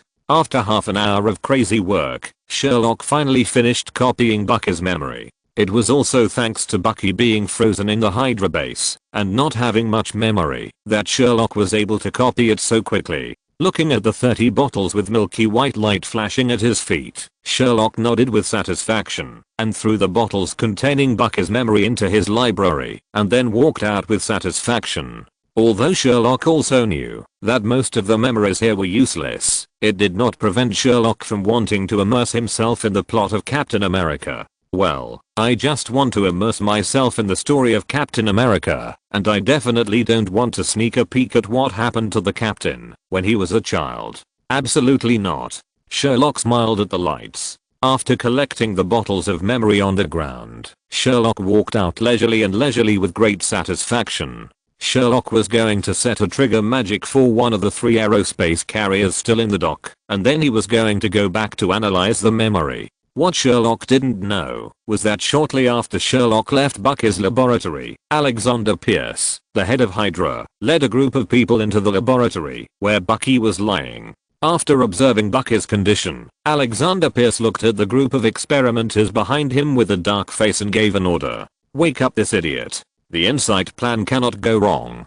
Let him be responsible for the security of an aerospace carrier. I don't want to see any more accidents. After saying that, Alexander Pierce turned around and left without giving the group of experimenters any face. The group of experimenters kept smiling until they could no longer see the figures of Alexander Pierce and his group. Then they put away their flattering smiles and gathered around Bucky to start working. Various drugs were pushed into Bucky's body by the group of people in white coats, but strangely, Bucky was always in a coma. This situation made the group of white coats start to panic visibly. One of the youngest even had tears in his eyes. He tightly grasped the white coat next to him who looked like the leader, and his tone was full of panic. Mr. Egg, what's going on? According to the usual dosage, the Winter Soldier should have woken up by now. Now, what should we do now? The old-looking man in the white coat, named Egg, lived up to his name. His bald head was covered with tiny beads of sweat, just like a boiled egg just out of water, and his expression was quite nervous. He answered the words of the little apprentice beside him with a trembling voice. Double the dosage, and try injecting it again. Listening to Egg's words, everyone around him showed a dead mother's expression, and stared at Egg, who was in the lead.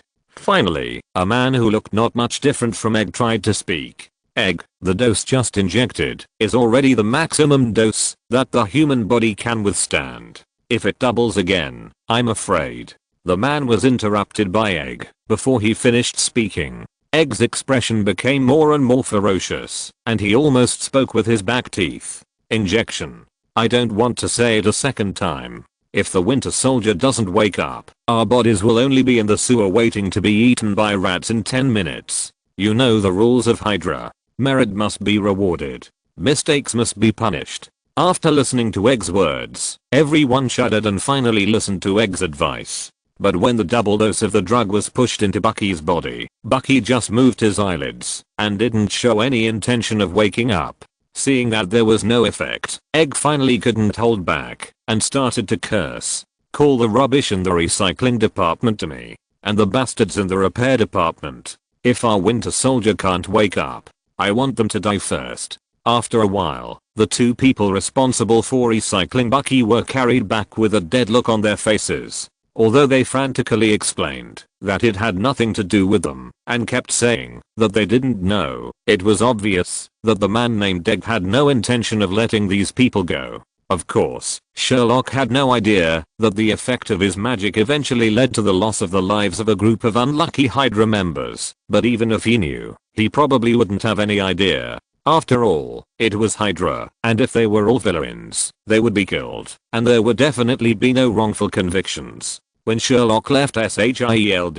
it was already dark, and Sherlock had no time to care about anything else. He ran to the Continental Hotel in Washington, opened a safe room, called Tony, and began to quickly analyze Bucky's memory. Chapter 214. The final battle begins. The so-called vault room is generally not open to the public. Friends who have watched John Wick should know that Winston and John Wick were talking in the so-called vault room. This room is usually the safest room in the Continental Hotel, and it is also the safe house of the entire Continental Hotel. Sherlock was able to rent this room because of his privileges in the Continental Hotel. Tony, who received Sherlock's call, was not idle and began to polish his Mark 0 vengeance armor. Although he always said that his relationship with his parents was not very good, Tony actually loved his parents very much, so Tony was so concerned about revenge. While the uncle and nephew were making their own preparations, the captain and 3 others were not idle.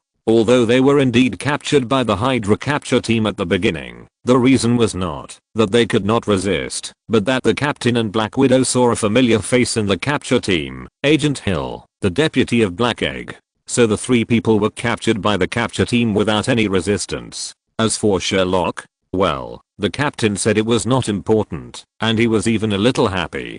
After all, it was Batman last time, and this time, the captain could hardly imagine what new things Sherlock could do. Falcon, so I'm really at all, right?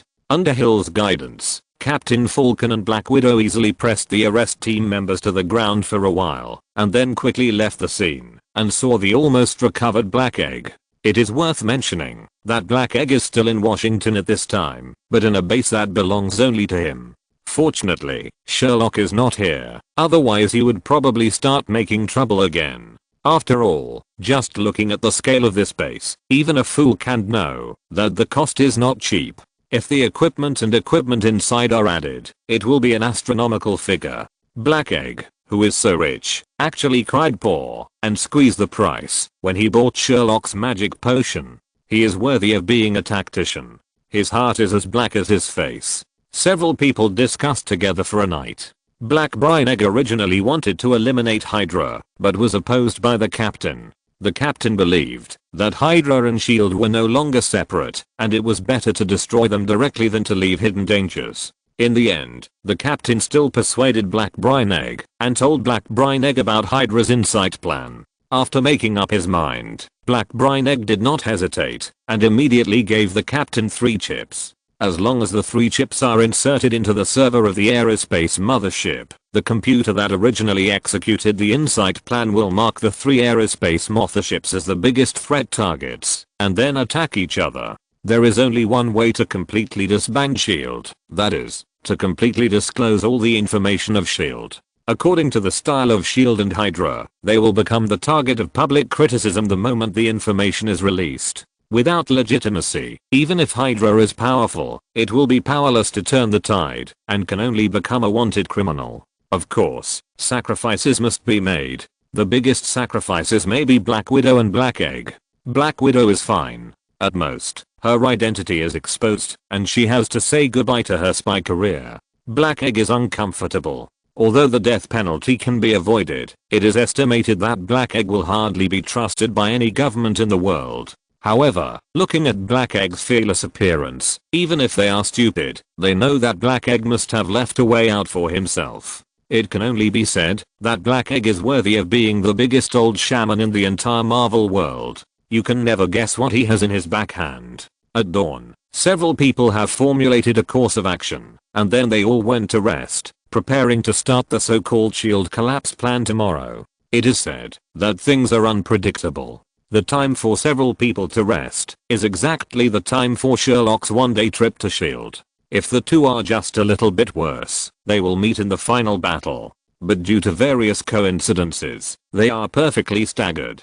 Until the next morning, everyone put on their equipment and started to head towards S.H.I.E.L.D. The plan was simple. They sneaked into S.H.I.E.L.D. and used the radio to tell everyone the truth, that Hydra was lurking in S.H.I.E.L.D. Almost the moment the radio sounded, the entire S.H.I.E.L.D. was in chaos. Killing and suspicion were the main themes of the entire Trident building at this moment. Seeing that they had been exposed, Hydra launched the Insight plan at all costs. At the moment, when the 3 aerospace motherships took off, the TV station reporters were like sharks that smelled blood and quickly started the full live broadcast. Tony did not hesitate at all. After seeing the report on TV, he immediately put on his Mark 0 Avengers armor and flew towards Washington. During this period, he contacted Sherlock crazily, but unfortunately, he was unable to contact Sherlock once, which made Tony more confused.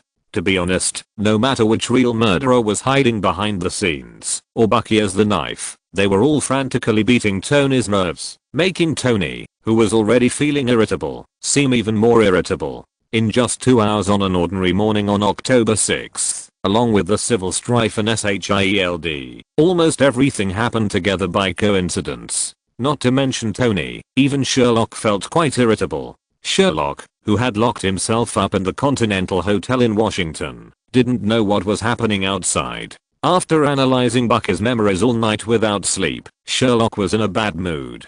The reason was simple. Sherlock used flashbacks and a pensieve to quickly analyze Bucky's memories. But the problem also appeared here. Bucky's memories of Hydra were abnormally chaotic. Even after being hypnotized, Sherlock saw Bucky's perspective of fighting the German 3 on the battlefield with the members of the Howling Commandos. The overly chaotic and messy memories almost made Sherlock's brain crash. After all, if anyone else watched the surveillance footage for a whole night, or the fast-forwarded surveillance footage, they wouldn't be able to find much, considering Sherlock's feelings. At this moment, Sherlock envied the genius brains in the novels he had read before, the brains that could accurately find the suspects, even if they played surveillance footage on several screens at 8 times the speed. After experiencing it personally, Sherlock thought that this was neither magic nor science. If there really was such a genius, Sherlock would probably grab the other person's collar and give him a big fight.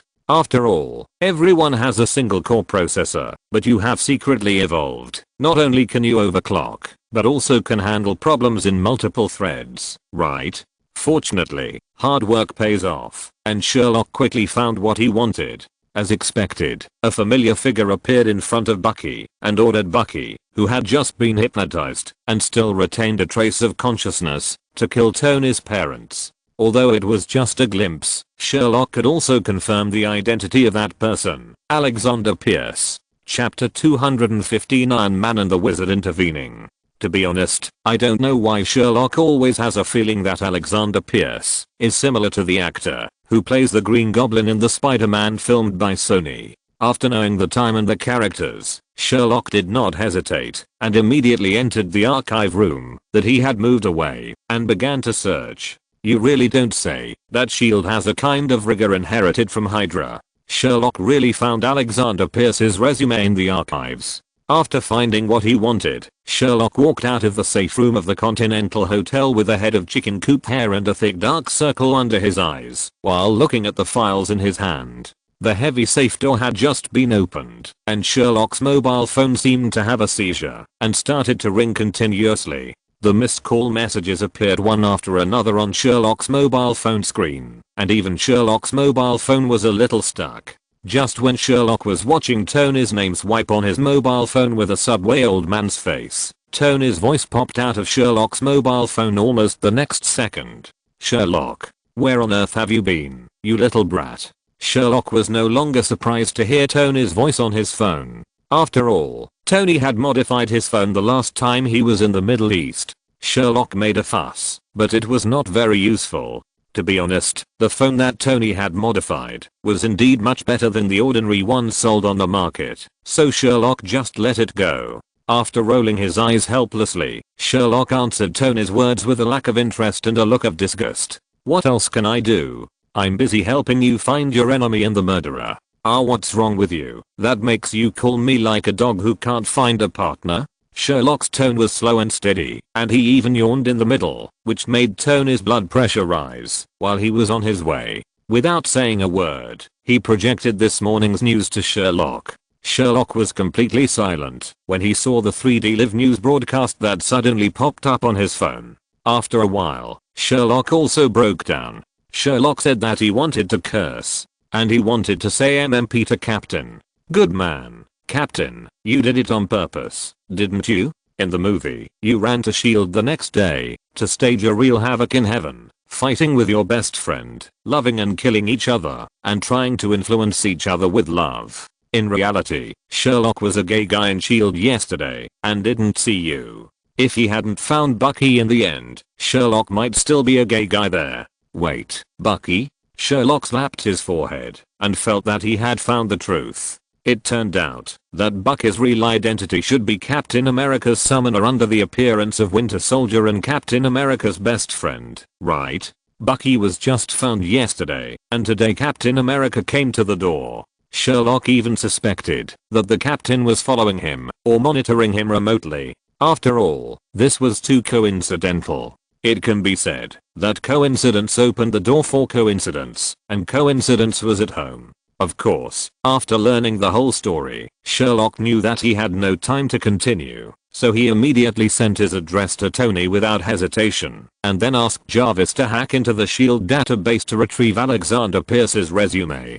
Jarvis acted very quickly. In less than a minute, Alexander Pierce's resume was sent to Sherlock's mobile phone. Sherlock did not hesitate and immediately found an open rooftop while waiting for Tony's arrival and began to look at the files in his hand and the files sent by Jarvis. At this glance, Sherlock immediately found the difference. Before Tony's parents died, Alexander Pierce could be said to be just a small leader in Hydra, a small transparent in the action group, basically not much different from the current Crossbones. But with the death of Tony's parents and the loss of the superhero potion in the trunk of Tony's parents, Alexander Pierce's status in both Hydra and S.H.I.E.L.D. rose rapidly like a rocket. If you say that the death of Tony's parents has nothing to do with this guy, Sherlock will never believe it. After putting on his own equipment, Sherlock linked his helmet to Tony's armor, and then scanned and sent the marked place to Tony. Just when he wanted to contact Tony, he saw a figure in the sky falling towards Sherlock at a high speed. Just between gathering breaths, the figure appeared in front of Sherlock in the classic landing posture of Iron Man. Looking at the figure in front of him, Sherlock was a little stupid, and the reason was very simple. If it weren't for his helmet reminding him, Sherlock almost didn't recognize that the guy standing in front of him was Tony. It stands to reason that Sherlock has also seen the Mark Zero Avengers armor made by Tony for Avenge, but now it seems that Tony may not be idle these days and has made a big change to his armor. The current Mark Zero no longer has the exaggerated appearance of being covered with torture instruments. Instead, it is composed of muscles similar to the rotating structure of the Destroyer. The precise structure allows Mark Zero to change its shape at any time. Of course, what surprised Sherlock the most was that Tony actually gave up his usual design ideas for the Mark armor this time, and the original helmet became a shape similar to a bird's skull. The two empty eyes flashed with an ominous red light, and combined with the armor composed of rotating missiles, the whole person looked like a monster crawling out of hell.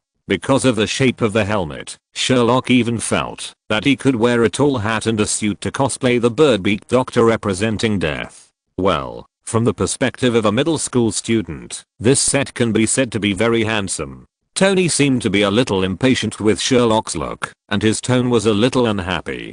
Don't look at it. This set won't be given to you, and it won't appear a second time. The Avengers armor has appeared once, and that's enough. After hearing Tony's words, Sherlock looked at Tony with a rare admiring look. Sherlock really didn't expect that for the reputation of the Avengers, Tony, who was so proud, would actually sacrifice his pride and be willing to bend down and put down his identity as Tony Stark. Walking up and gently patting Tony on the shoulder, Sherlock said with a hint of ill intention, "Don't worry, my dear uncle, I'm not such an ignorant person. To be honest, your suit is really handsome." Hearing Sherlock's compliment, Tony's face under the helmet couldn't help showing a hint of pride. To be honest, Tony always felt that he had a good eye.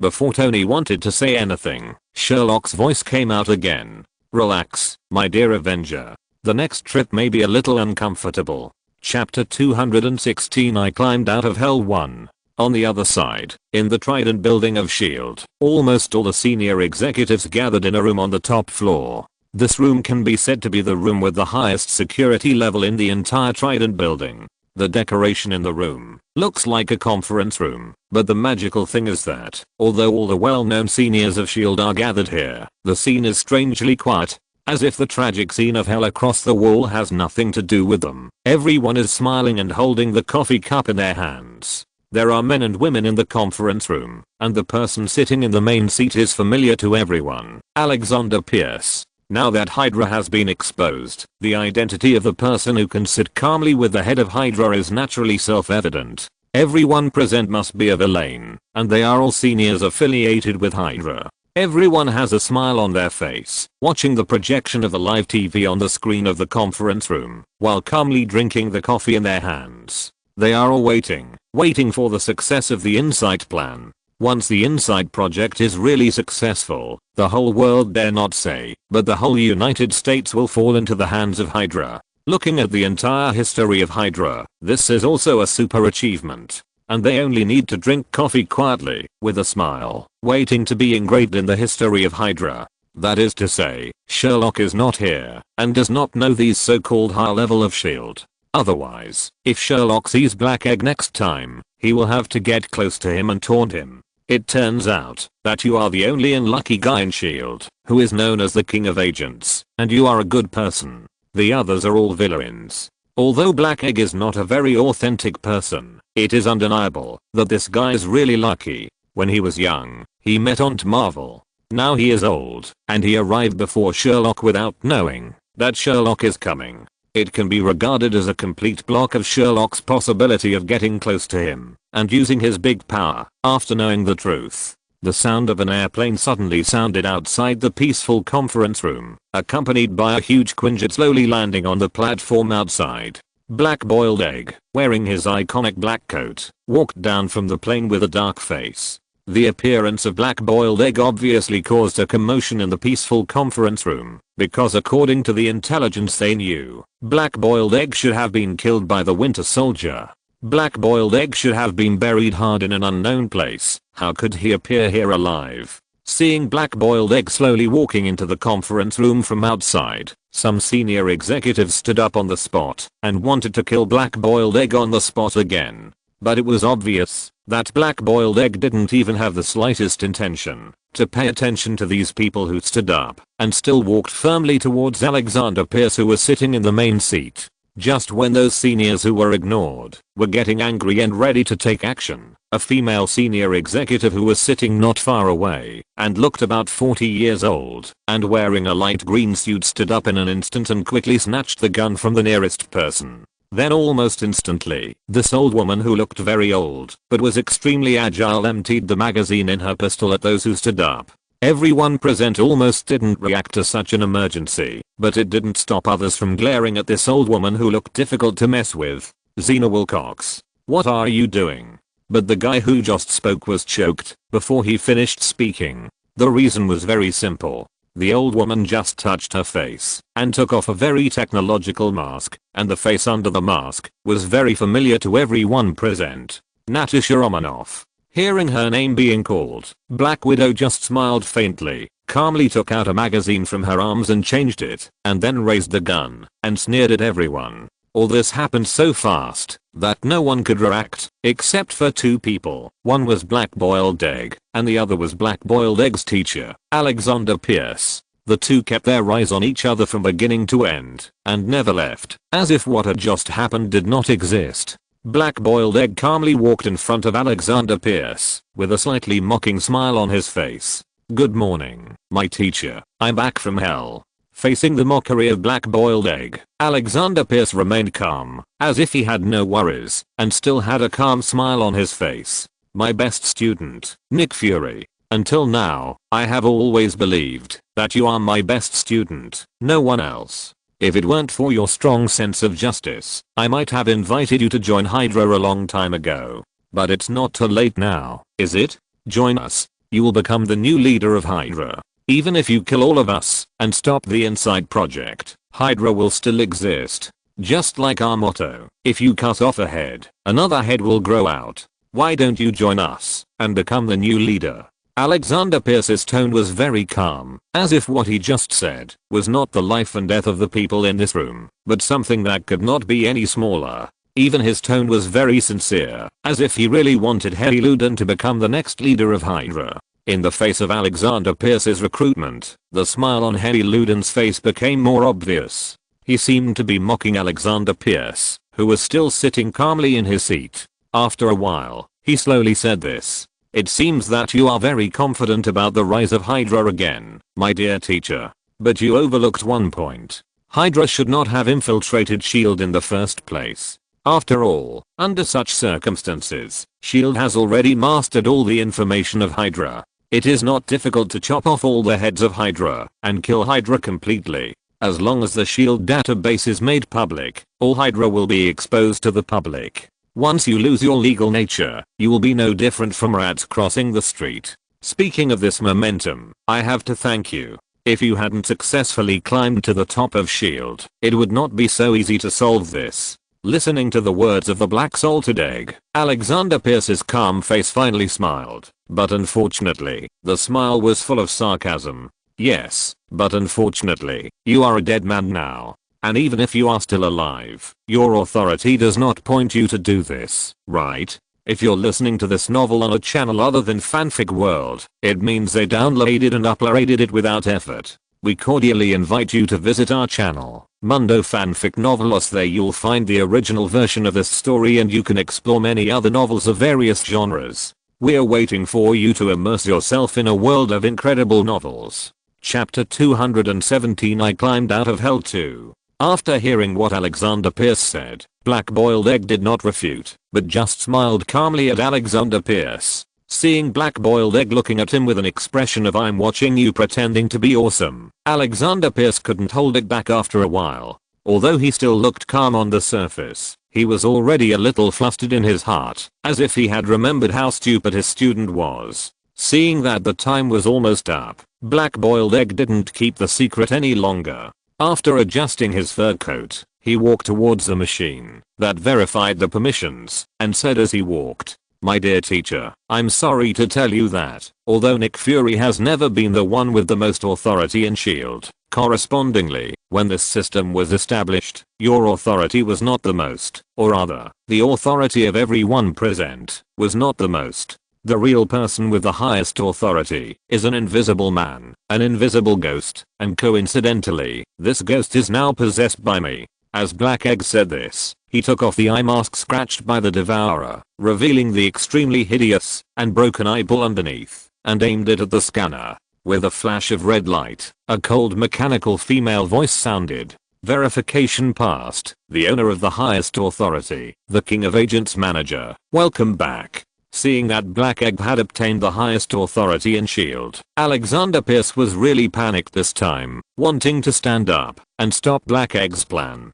But facing the black hole of the gun of Black Widow, Alexander Pierce, who had been in a high position for a long time, did not have the fearlessness of his youth. In the end, he could only sit back in his original position dejectedly and close his eyes, as if waiting for the judgment to come. The next second, a crackling sound of space distortion sounded in this small conference room, which also rekindled the hope of Alexander Pierce, who had already been desperate. No matter who it is, as long as he can kill Nick Fury. Alexander Pierce thought so, but with the appearance of two figures, Alexander Pierce's originally ignited hope almost instantly turned into a stronger despair. The reason is also very simple. The two figures who appeared in the conference room at this time were none other than Sherlock, who was dressed neatly, and Tony, who was wearing the Avengers armor. Wizard. Almost the next second after Sherlock appeared, someone called out Sherlock's vest. It was actually no wonder that these people were so surprised. Sherlock's vest was currently the most mysterious person in the world. After all, the number of people who knew Sherlock's identity could be counted on two hands, and the unknown represented fear to these guys in high positions. In other words, Sherlock's vest can be said to be the existence they fear the most. Even the emergence of the insight plan is because these guys want to try to turn their luck around and deal with Sherlock under the vest. And Sherlock is indeed on the kill list of Hydra's insight plan. This wave is Hydra's bad luck. Sherlock will not pretend like Black Egg. Even if he wants to pretend, Sherlock must ensure that he will never be the kind of villain who dies because of talking too much. The magic wand lightly touched in the air, and an invisible wave quickly spread out from the tip of Sherlock's magic wand in an instant. In less than a breath, the entire conference room seemed to have been paused. The wave did not distinguish between enemies and friends at all. Except for Tony standing next to Sherlock, the rest, whether it was Black Widow, Black Egg or Hydra, were all fixed on the spot. Even the blowing wind and the flipped paper stopped in the air. Looking around, apart from the surprise and helplessness on Black Widow's face, the only other player who was surprised was Black Egg. The rest of the Hydra, including Alexander Pierce, looked at Sherlock in horror. Looking at the people around him who were frozen in various postures and expressions, Sherlock smiled with satisfaction under the mask and started to tidy up his clothes that were not wrinkled at all. It seemed that he was calm, but in fact, he was already dancing happily in his heart. Damn it, after suffering for so long, it was finally my turn to show my god in front of people. This is too exciting. Of course, although Sherlock fixed their bodies and the surrounding environment, he did not fix their thoughts. After all, Sherlock did not have any artifacts like the Time Stone. The reason why such an effect could be presented was simply that Sherlock turned the air around these people into a transparent solid, just a little trick of transfiguration. But in contrast, the people on the opposite side did not know. Even Black Widow, who already knew Sherlock's identity, was full of surprise in her eyes and looked at Sherlock curiously. The only difference from others is that there is no fear in the eyes of Black Widow when she looks at Sherlock. Instead, she is full of curiosity, wondering why Sherlock is here and what he will do next. Sherlock did not hesitate. Just like the oldest nobles in Europe, he saluted slightly to the people present. The electronic voice filtered by the helmet also sounded in the conference room.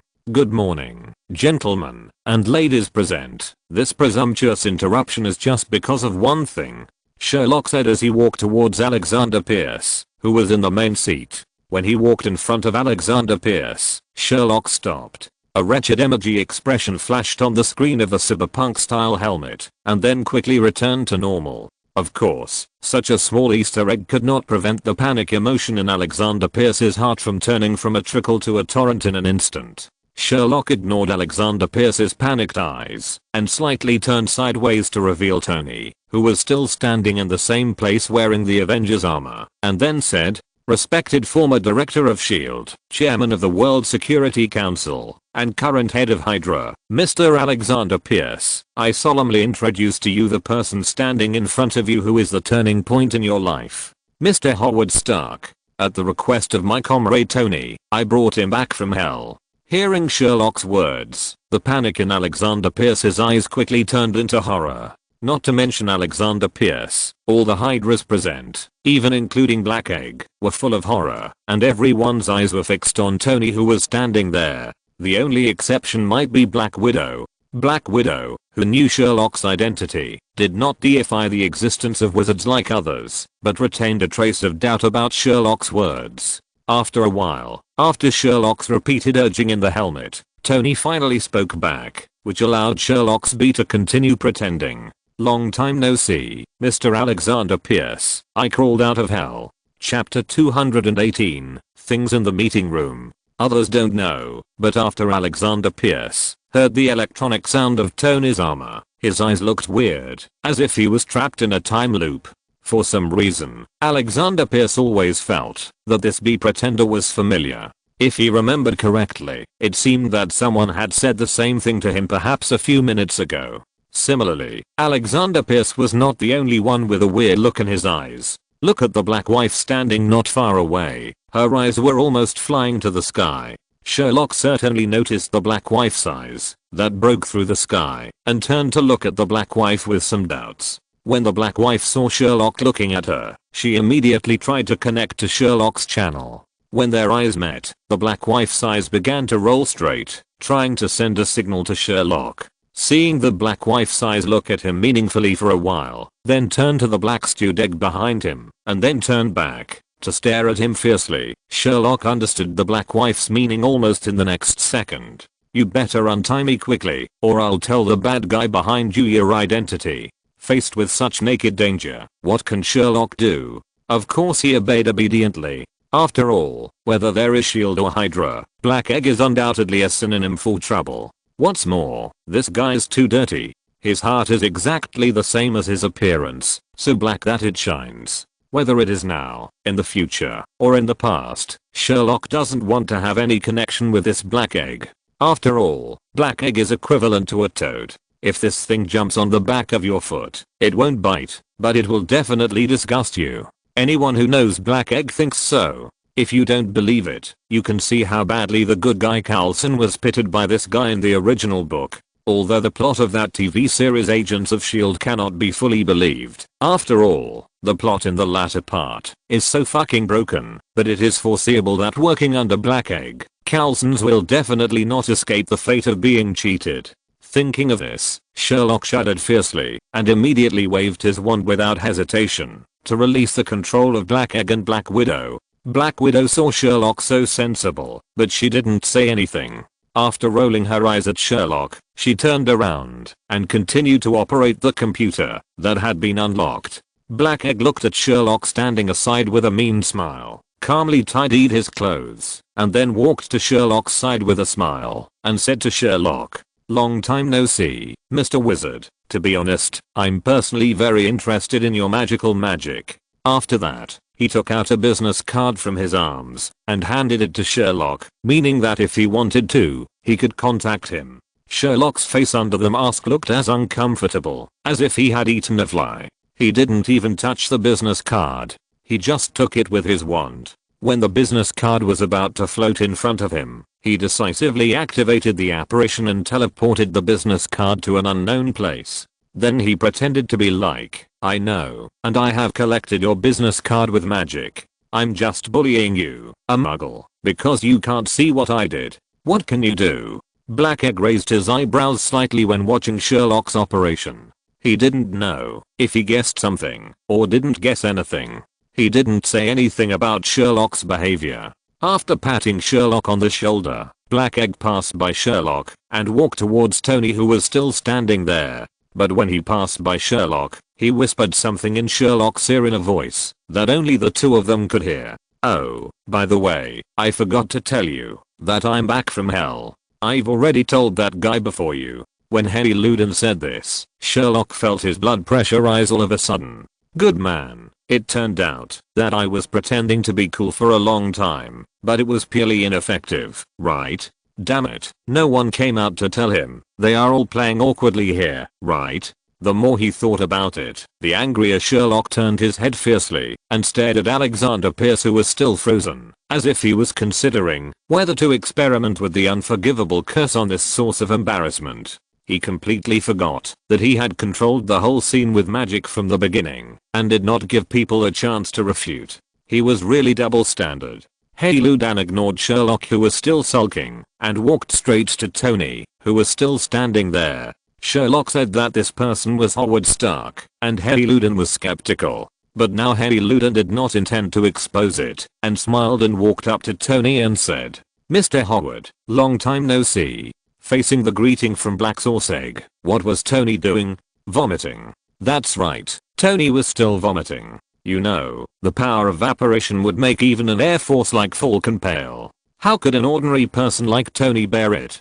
So when Tony appeared in this conference room, he couldn't help but vomit. Then someone must have asked, why did Tony vomit so much in the armor, and no one noticed anything unusual? This has to do with Tony's little habit. Tony has always had a habit of making the armor as much as possible when making it, that is, to make the most of the space in the armor. In other words, as long as there is space, Tony will always stuff some things into it. And it happened that the main purpose of the armor this time was revenge. Driven by hatred, Tony asked Jarvis to find almost all kinds of tortures from ancient and modern times, and fantasized about letting his father's murderer experience them all. But after actually watching the information, Tony successfully made himself vomit. On one hand, there was a monstrous hatred, and on the other hand, there was a physiological reaction that he could not control. Tony also had a hard time choosing between them. Fortunately, the design of the armor this time was different from the previous ones. It was designed by a birdbeak doctor. Tony had an idea and stuffed a lot of black technology into the bird's beak. The most important point was the black technology that could handle vomit. Tony even thoughtfully equipped a small water tank inside so that if he really vomited, he could rinse his mouth with water. But what he never expected was that this thing was not used for revenge, but was used immediately after Sherlock took the apparition once. It can only be said that things are impermanent, and the big intestine is wrapped in the small intestine. So how did Tony, who had not yet recovered, cooperate with Sherlock's not very successful bee? Regarding this point, it can only be said that Jarvis is a good comrade who is emotional and can read people's expressions. Chapter 219, Stealing an Aircraft Carrier. An aircraft carrier that can fly. Sherlock felt quite bored after just eavesdropping on the conversation between Black Boiled Egg and Tony. The reason was very simple. Black Boiled Egg was just trying to find out what the so-called Howard Stark was going to do, while Jarvis simply used a procrastination tactic. Thanks to Jarvis' powerful database and a great learning and simulation system of human emotions, Jarvis dragged Black Boiled Egg to recall the past. One of them was talking about hip axles and the other was talking about city gates, but such a conversation went very smoothly and was surprisingly harmonious. Well, it was amazing. Fortunately, Tony finally came online and took over Jarvis's words, and the conversation finally began to become normal. The two of them had more than 18,000 thoughts in total, and every sentence was twisted and turned. Sherlock only listened for a while and said that he was not very interested. Compared with the dry conversation between the two, Sherlock was more interested in the SHIELD database that Black Widow was decrypting. Although all the confidential documents can be found on the internet, even if you don't read them, Sherlock's curiosity is strong, and he just wants to take a look. After all, confidentiality is something that makes people feel inexplicably excited, even if they know it a minute earlier than others. Just as Sherlock was about to discuss the big melon inside SHIELD with Black Widow, several loud noises came from the sky very abruptly. Through the floor-to-ceiling glass windows, everyone who could move at the scene almost saw the three aerospace carriers in the sky start to attack each other at the same time. However, in the midst of the sound of gunfire, there was an aerospace carrier that stood out from the crowd. The reason is very simple. Under such a high-density gunfire, this aerospace carrier did not seem to suffer any damage. No, to be precise, even if it was damaged, it would automatically repair itself to its original appearance in the next second. However, despite the repair, this aerospace carrier, like the other two attacked aerospace carriers, fell straight to the ground, and according to the route, it was obviously falling towards the Trident building of SHIELD. Others did not know what was going on, but Sherlock knew it well. When Sherlock found the Philosopher's Stone in Hydra's collection, he did not rush to leave, but squatted in front of the aerospace carrier that he liked the most for half an afternoon. He forcibly engraved hundreds of trigger-type magics on this aerospace carrier chosen by fate.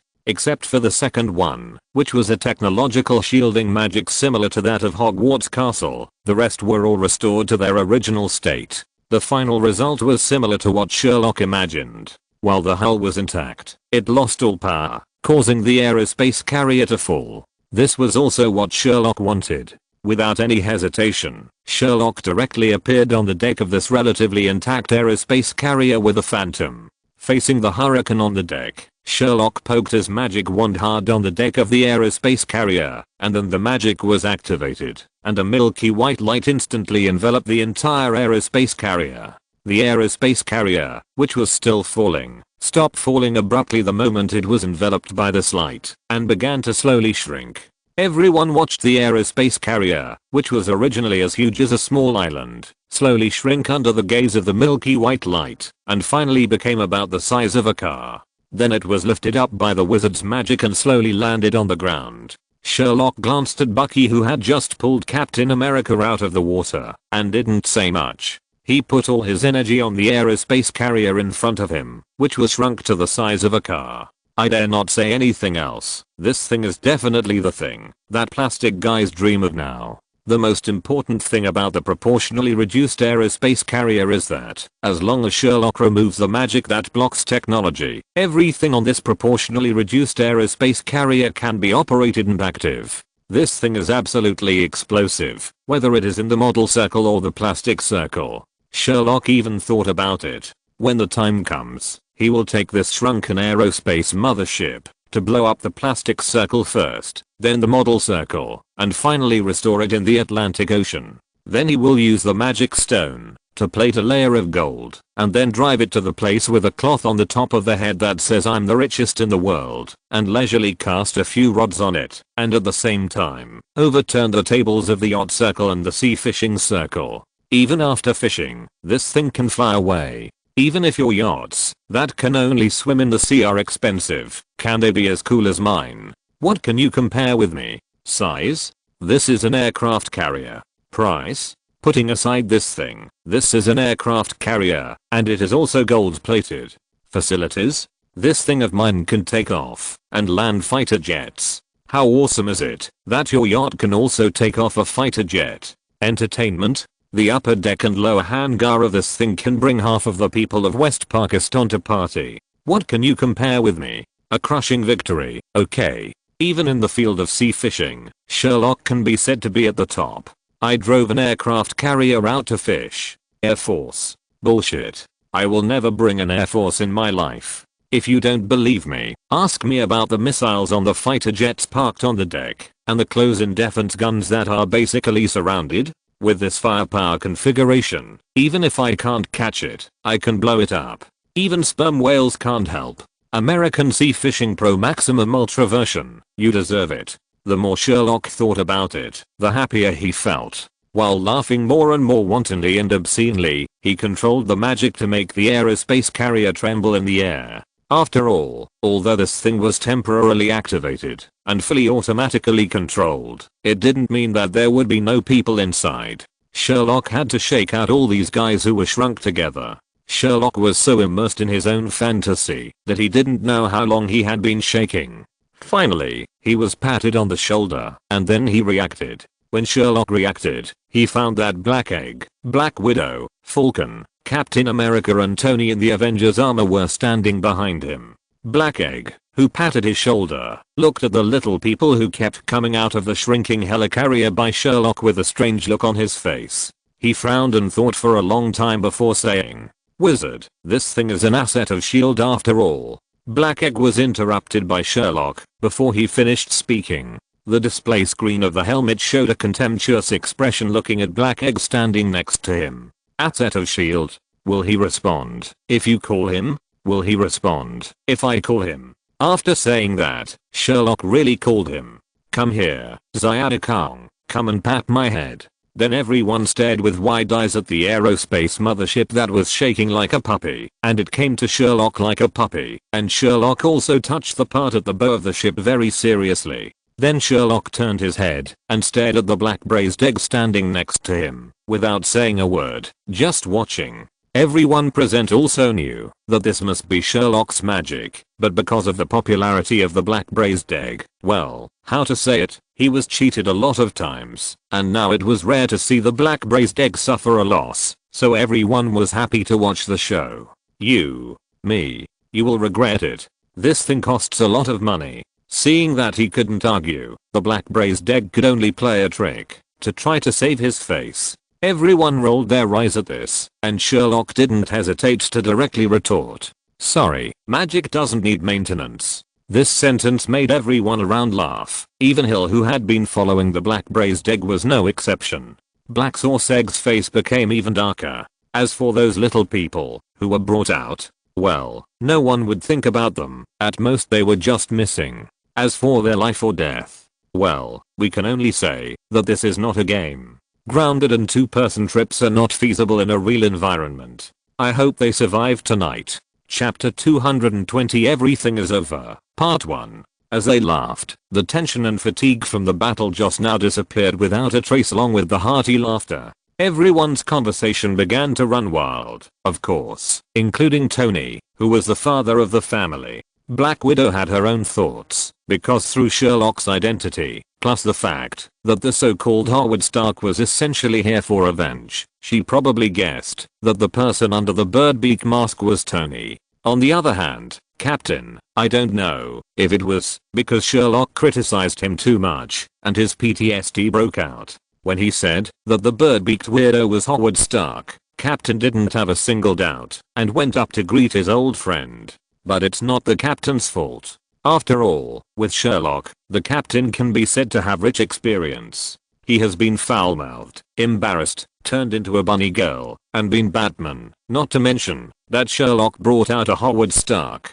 Even if Sherlock was a little more outrageous, bringing a skull without a head to the Captain and saying that this was Kennedy, the Captain would not have the slightest doubt and would go up to greet him. Personality is one aspect, and on the other hand, he was really scared. After all, for Sherlock, outrageousness is the norm. If Sherlock is really reliable one day, then it will be the end of the world or the sun will rise from the west. Maybe it was because of Bucky, although the Captain was very enthusiastic and even wanted to talk to this Howard Stark all night long. Tony was very cold and even had a hint of disgust. Although the great revenge was avenged, Tony did not want to forgive this guy who would fall out with him for his good friend in the future so quickly. The little thoughts between the two were seen very clearly by Black Widow. Seeing that the two were in a bad mood, she hurried to smooth things over. With the sound of sirens and the roar of the motorcade's engines beginning to appear in their ears, everyone also planned to separate.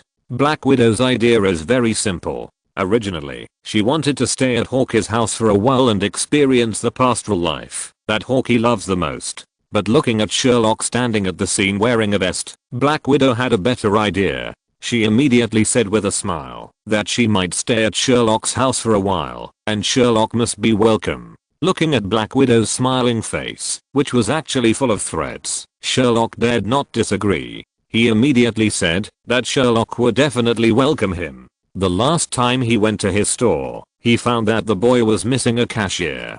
Black Widow must be very welcome to help him. Hearing Sherlock's statement, Black Widow nodded with satisfaction. Of course, before going to Sherlock, Black Widow and Black Egg may have to deal with the government's questions and answers, but it's not a big problem. After all, the two of them didn't know the information of Hydra at that time. As for the Captain said that he wanted to find his good friend Bucky. After all, at this time, Bucky can be said to be the only person familiar with the Captain, especially when the Captain's favorite Agent Carter passed away not long ago. Now the Captain's mind is completely focused on freeing his former best friend from Hydra. After this battle, Falcon was broadcast live on TV, and it is estimated that he will never have a peaceful life. Fortunately, this retired veteran is a single dog, and one person can feed the whole family, so he simply decided to follow the Captain as a teammate and fight Hydra with the Captain. Then the only ones left are Tony pretending to be Howard Stark and Sherlock's vest wizard. The Captain and the Black Sister didn't even ask about Sherlock's whereabouts. After all, they also knew Sherlock's identity. As the saying goes, the monk can run away, but the temple cannot. In addition, both of them remembered Sherlock's phone number, so there was no need to ask. But Haley Ludan is different. After knowing Sherlock's vest, the Black Sister and the Captain did not tell Haley Ludan.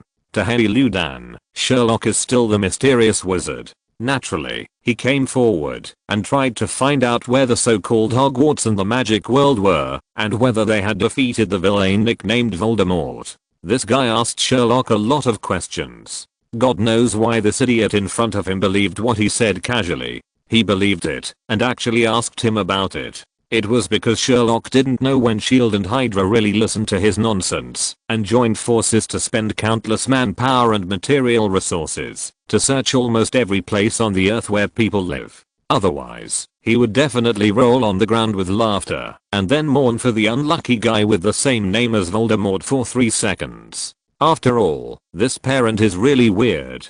There are so many other names for the child, but they chose such an unlucky name. They just gave it to the child to see if he is not a middle school student. But he didn't know that the nickname of this guy is really Voldemort. Sherlock, who was so confused by the questions, couldn't stand the nagging of Black Egg, So he cast a spell and let Black Egg experience the same treatment as Black Bolt in Wanda's quest for relatives. Seeing Black Egg panicking because he suddenly lost his mouth, an important organ, Sherlock showed a satisfied expression under his mask and said, "Don't be nervous, my dear former director Black Egg. I don't use much magic power. It will be back to normal in about 10 minutes. You just need to be quiet for 10 minutes. And don't try to find out everything about me. You are as black as your heart. Too much trouble. I don't like it. But I can tell you where I'm going," Sherlock said while pointing to Tony, who was trying to hold back his laughter behind him. "The dead will always go to where the dead are, right?" After that, regardless of how Black Egg reacted, he pulled Tony towards the woods next to SHIELD. After everyone disappeared from sight, Sherlock took advantage of Tony's lack of reaction and quickly apparated away by grabbing his arm. 10 minutes later, the angry roar of Black Egg was heard from where everyone had just gathered. "He discriminated against me. This bastard actually discriminated against me. His mother almost called me Nico to my face." Along with Black Egg's roar, there were also the laughter of Captain Black Widow and Falcon, as well as the piercing sound of sirens. Chapter 221 Everything is Over, Part 2.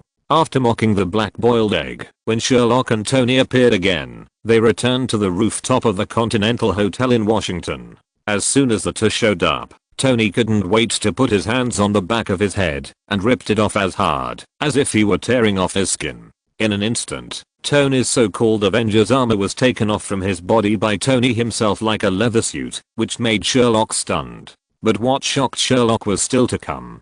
Tony vomited immediately after his head was exposed. Then the most amazing thing came. Tony actually took off the so-called Avengers armor with his hands and feet while spraying with his mouth. Then, under Sherlock's gaze, which I didn't understand, but was shocked by, he ran to the side in 2 steps, leaned against the wall, and began to retch. After Tony was completely out of the Avengers armor, it began to glow red. As the red light became more intense, the metal that had been twisted and formed muscles seemed to come alive, and began to rub and devour each other. The harsh sound of metal friction and Tony's vomiting echoed throughout the rooftop.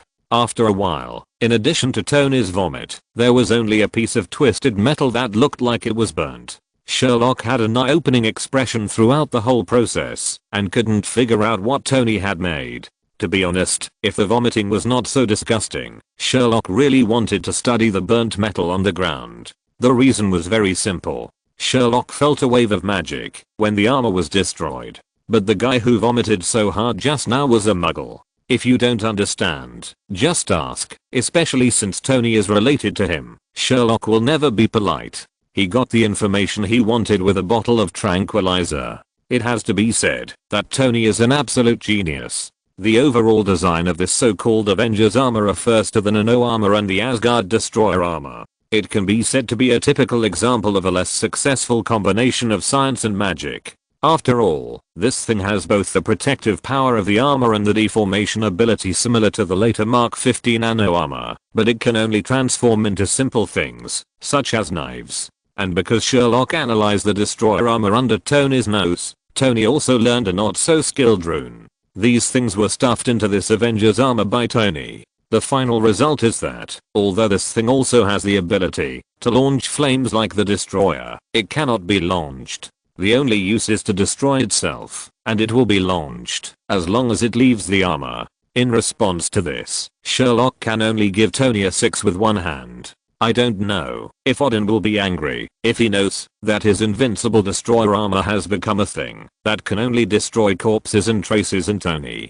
After releasing a cleanup, Sherlock began to care about Tony's revenge. After all, this determines whether the Civil War will start in the future. However, what Sherlock didn't expect was that Tony didn't kill his father's murderer Alexander Pierce, but chose another way to revenge. According to Tony, he broke Alexander Pierce's 5 limbs, cut off his tongue, and asked Jarvis to publicize what Alexander Pierce had done.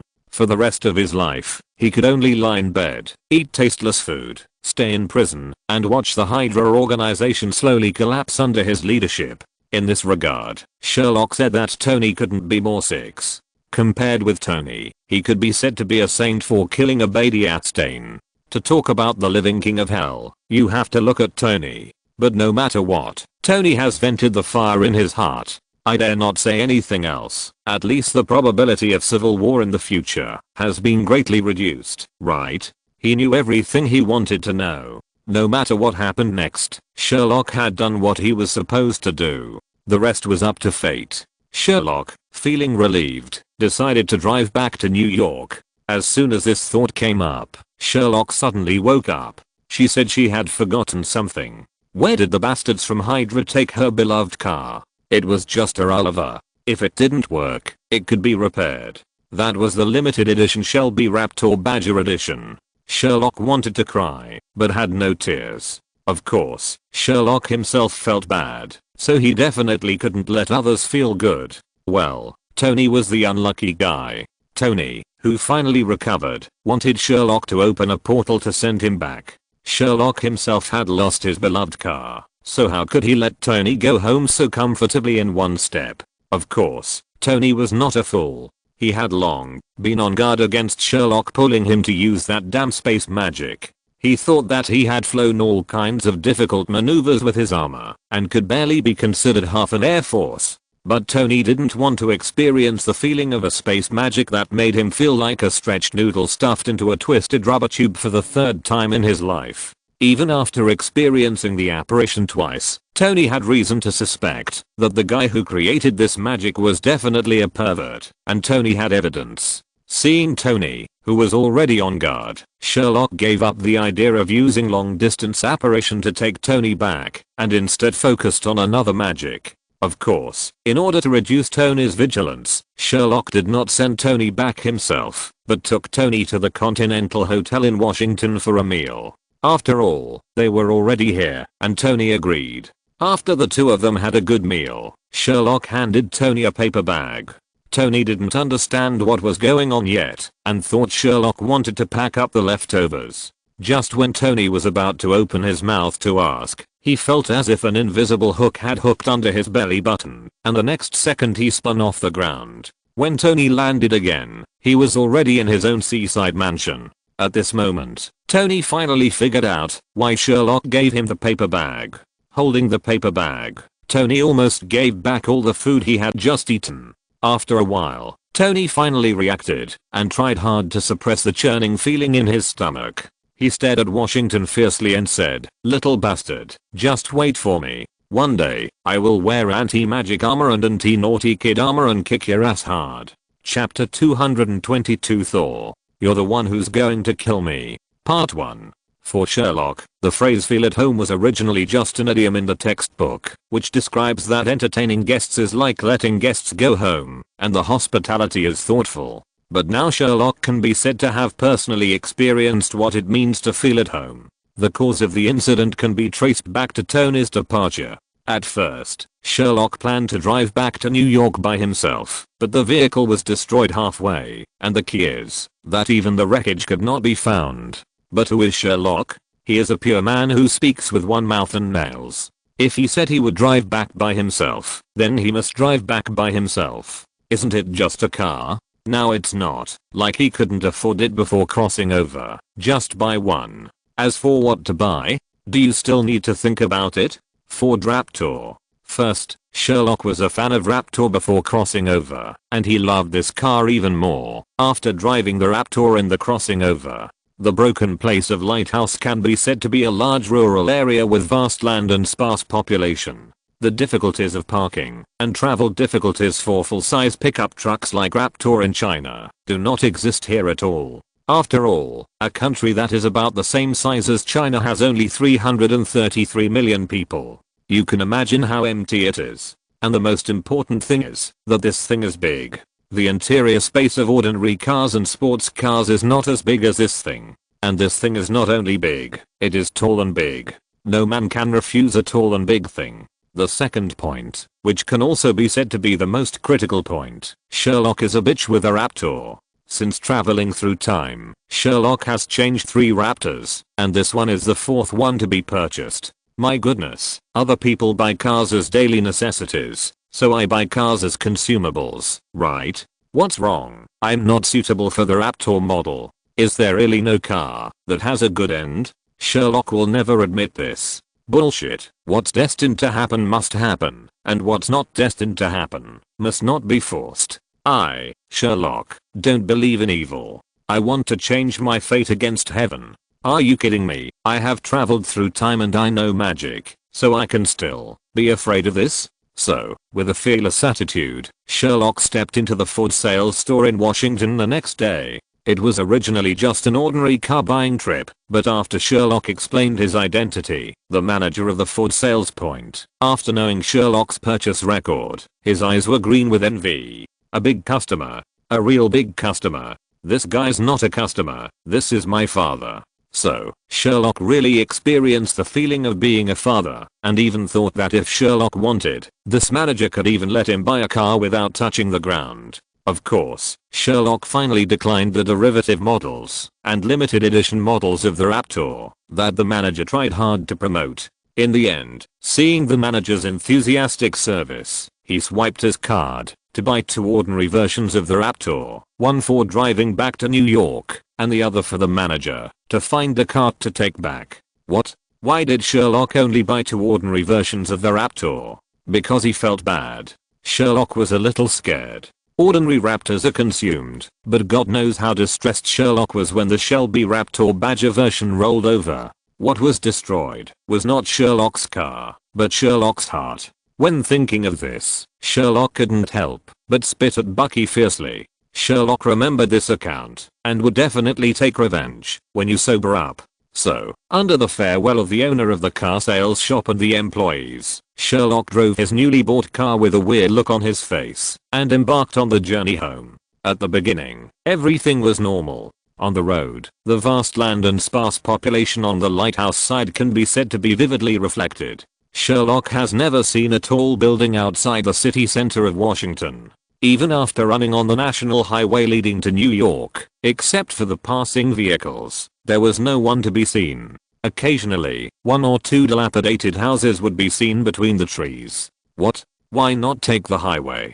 Just kidding. Although the highway here is free of charge, the scenery on the highway is not as beautiful as a national highway. What's more, Sherlock himself was not in a hurry, just as a trip to relieve his mood after the war. But what Sherlock never expected was that he was enjoying the scenery around the road without worries, but someone just didn't want Sherlock to be so leisurely. Just when Sherlock was happily driving his newly bought car slowly on the road, a colorful beam of light instantly enveloped Sherlock's car. It even pierced Sherlock's eyes. When Sherlock could see the surrounding environment again, he found that he had arrived at the gate of Asgard's Rainbow Bridge. Heimdall held the giant sword in both hands, like a sculpture, standing in front of Sherlock's car with a wooden face. Behind Heimdall was Thor with a mean smile on his face. At this time, Thor was very happy after seeing Sherlock, and he immediately walked out from behind Heimdall and said hello to Sherlock. Sitting in the driver's seat, Sherlock looked at the new car he had just bought. It had not even reached 300 kilometers, but the paint on the entire car was no longer the original paint. He felt so painful. At this moment, Sherlock was furious and immediately opened the car door without any hesitation, jumping out and roaring at Thor. "Thor, you bastard. You're going to kill me." Thor seemed to be frightened by Sherlock's barbaric charge, but soon, as an Asgardian warrior, Thor reacted. I don't know if it was because Thor really had a brain defect. Thor thought Sherlock saw that he was too excited and wanted to have a manly fight with him. Well, he didn't think about the damage to Sherlock's car, so he didn't care what Sherlock roared and laughed and went to meet him. Almost in an instant, the two of them wrestled on the ground like fighting children. Looking at the two people fighting on the ground, Heimdall looked at the raptor next to him, whose car paint had been printed with the unique pattern of Asgard's Rainbow Bridge, and rolled his eyes helplessly. Well, after all, it's his own cub. I'm used to it.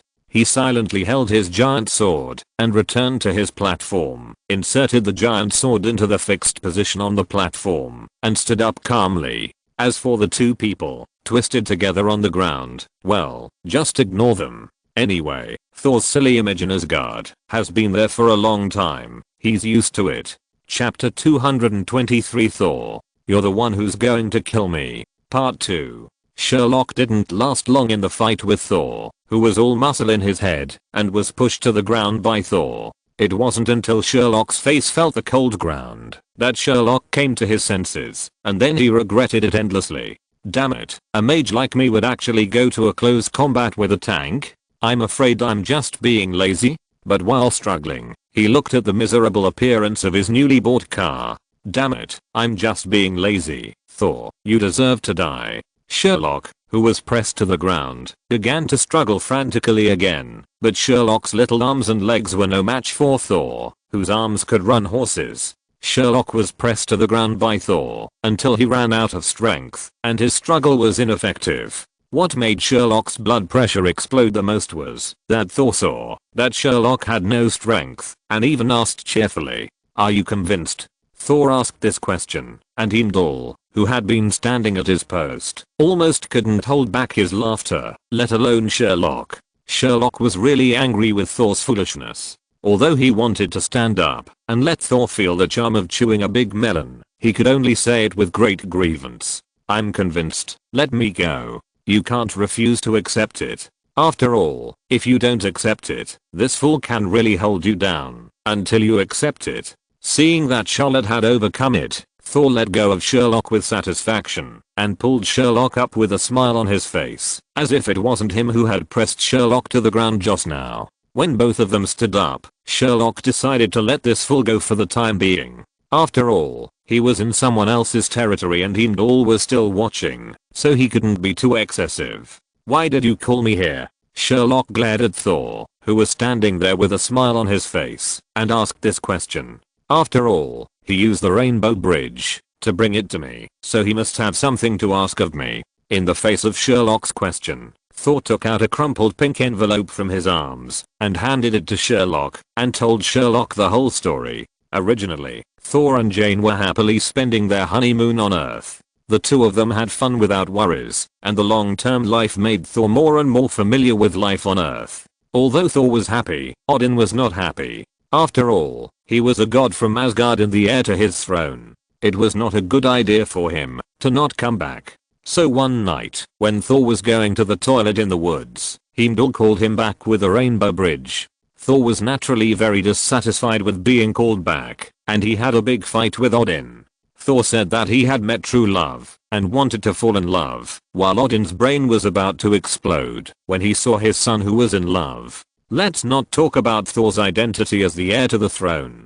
Just say that Jane and Thor have different lifespans. After all, the lifespan of the Asgard of Thor's is short, only a few thousand years, but Jane's lifespan is only 100 years at most. Odin naturally would not agree to the union of Thor and Jane. But Thor, who was in love, didn't care about that and immediately asked Heimdall to send him back. Looking at his love-brained son, Odin even doubted whether this guy was his own son. The angry Odin immediately gave Thor a house arrest order. As a subject of Odin, Heimdall must obey Odin. In this way, no matter how Thor makes a fuss, as long as Odin is not dead, this guy can't think of leaving Asgard. I don't know whether it is better to say that Thor is a fool or a wise fool. Under the situation where he can't leave Asgard, Thor has come up with the best of both worlds. Find someone to come to Asgard to deliver a letter to Jane and explain the situation, not to leave without saying goodbye. And the unlucky person who delivered the letter was Sherlock. After listening to Thor's explanation of the cause and effect, Sherlock felt a little unwell. He pointed at his new car, which was no longer painted in its original color, and then pointed at himself and asked in disbelief, "So, you used the Rainbow Bridge to get me to Asgard, just to ask me to deliver a love letter for you?" Hearing Sherlock's question, Thor had no psychological burden and even answered with a shy expression. "Well, there is one more thing. I just want you to give me some reference and see how my love letter is written." After hearing Thor's answer, Sherlock felt that his head was about to burst due to the blood pressure, and he immediately took out a mace from the library and charged at Thor again. "Thor, you bastard. You're going to kill me." Heimdall, who had been standing at his post, couldn't bear to watch the two people fighting again, and he helplessly supported his forehead with his hand. How to say it? When Thor came to him to discuss this matter, he opposed it, but Thor didn't listen and vowed that he was my good brother. In the end, Heimdall didn't say anything about Thor, whose brain was full of muscles. Anyway, this matter did not violate the rules of the god King Odin. Although he had foreseen it, Heimdall still agreed to Thor's request. Although he was mentally prepared, Heimdall still felt a little embarrassed for Asgard after seeing this scene with his own eyes. Even listening to Sherlock's curse, Heimdall had a question whether Asgard could continue to be glorious in the hands of Thor. After all, ordinary people don't do things so badly. If Thor really inherits the throne, it is hard to imagine what direction the entire Asgard will change in. Of course, no matter how worried Heimdall was, the final result of the melee between Sherlock and Thor would not change, even if Sherlock used weapons. He was pinned to the ground by Thor. In the end, Sherlock had to agree to help Thor deliver the letter. What else can he do? On the one hand, it was on someone else's territory, and Sherlock didn't dare to go too far. On the other hand, Sherlock really couldn't beat Thor without using magic. What? Why not use the magic learned from Kamatage? Thor is stupid but not stupid, and he is really shameless. Forget about the melee. If you dare to use magic, he dares to summon the Meow Hammer. Do you believe it? Being hammered by Thor is already uncomfortable, and Sherlock doesn't want to be hammered by the Meow Hammer again. If you're listening to this novel on a channel other than Fanfic World, it means they downloaded and uploaded it without effort. We cordially invite you to visit our channel, Mundo Fanfic Novelos. There you'll find the original version of this story and you can explore many other novels of various genres. We're waiting for you to immerse yourself in a world of incredible novels. Chapter 224 Sherlock is driven crazy. In the end, Sherlock still had a constipated expression. He took Thor's love letter to Jane, sat in the car, and let Heimdall take it back to him with the rainbow bridge. Looking at the familiar scene in front of him, and then looking at the front hood of his car that had been burned to reveal the metal base, Sherlock held it in for a long time, but finally couldn't hold it in. He jumped out of the car without hesitation, stood in the front of the car, pointed to the sky with one hand, the first finger to the car, and sent a telegram to the sky with Thor as the center and 18 generations of relatives as the diameter for half an hour. During the period, all kinds of dirty words were repeated, and his speed was comparable to that of the quality captain who no longer suppressed himself. Even the top rapper was scolded to autism under Sherlock's storm. Of course, this had no effect on Heimdall and Thor in the god's domain. Although Heimdall could see Sherlock with the rainbow bridge, it did not mean that Heimdall could hear what Sherlock was saying. But looking at Sherlock's lips, that were moving up and down like an electric pick, he knew that he was not saying anything nice. As for Sherlock, haha, you are already on my territory, how can I be afraid of you? He kept scolding until his mouth was dry, his throat was smoking, and his brain was deprived of oxygen. Then he stopped, returned to the car, took a bottle of water from the door, and poured it in one breath. After pouring the water, Sherlock felt that he was alive again. He threw the empty bottle on the passenger seat. At the same time, he saw Thor's pink crumpled love letter on the passenger seat and was stunned.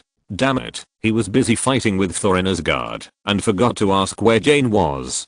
Damn, Thor and Jane were running around the world. God knows where Jane is now. When Sherlock thought of this, he hurriedly got out of the car and once again looked up to summon Heimdall to ask what was going on. After all, it was difficult to find anyone in that small broken place in ASCII, let alone the Earth with a population of 7 billion. Before Sherlock could speak, as if they had a telepathic connection, the brilliant light column of the rainbow bridge suddenly descended from the sky again. The only difference was that no one appeared from the light column this time, and Sherlock and his car were not suddenly summoned to Asgard on Earth. There was only a piece of paper, which slowly floated in the sky as the light of the rainbow bridge disappeared. The moment Sherlock saw the note, he opened a portal without any hesitation, and held the note in his hand. Originally, he thought that Thor had also discovered the brilliance of the matter, and told himself Jane's address with a note. As a result, after holding the note in his hand, Sherlock realized that this was not an address at all. This was a pure version of the booster drug in the divine domain. There was only one sentence on the note, which translated to mean, I don't even know where Jane is, why don't you look for her? After all, you were able to find Jane easily last time, so I'll leave everything to you. Even at the end of the note, there was a cute version of Hello Kitty holding a meow hammer. Damn it, Thor, you are a 1.9 meter tall, skinny guy. Are you trying to be cute with me? Still looking for Jane. Is this thing so easy to find? How about I throw a needle into the sea and you try to find it? Sherlock, feeling his blood pressure rising, immediately tore Thor's note to pieces and continued to send a telegram to the sky. While Sherlock was cursing happily here, at the entrance of Asgard's Rainbow Bridge on the other side, Thor was looking at Heimdall in front of him with a gleam in his eyes like a dog.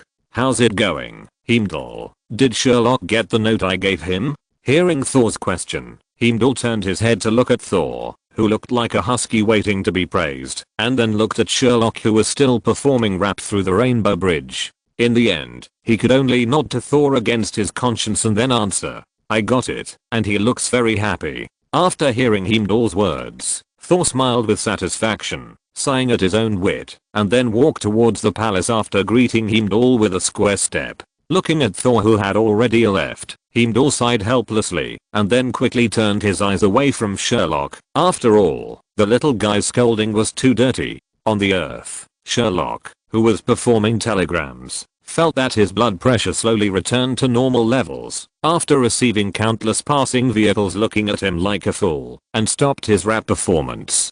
But when he turned around and saw his beloved car, Sherlock's blood pressure rose again. My goodness, how can this be called a car now? Isn't this a pure obsessive compulsive disorder? I don't know if Heimdall knew what Sherlock was cursing through Sherlock's mouth shape. This time when driving the Rainbow Bridge, Heimdall even specially adjusted the pattern. But after all, it is a teleportation across the universe. It is correct, but the accuracy, how should I put it, is a bit uneven. Originally, the first pattern could barely add a sense of mystery to the mighty body of the raptor, but the second pattern burned down, and the originally mysterious pattern became a double image. Sherlock not only had high blood pressure, but even almost had obsessive compulsive disorder. I dare not say anything else, but Sherlock is sure of one thing now, that is, it is definitely not that he and the raptor are destined to conflict, but Thor and himself are incompatible. His raptors are just pure victims who help him ward off disasters.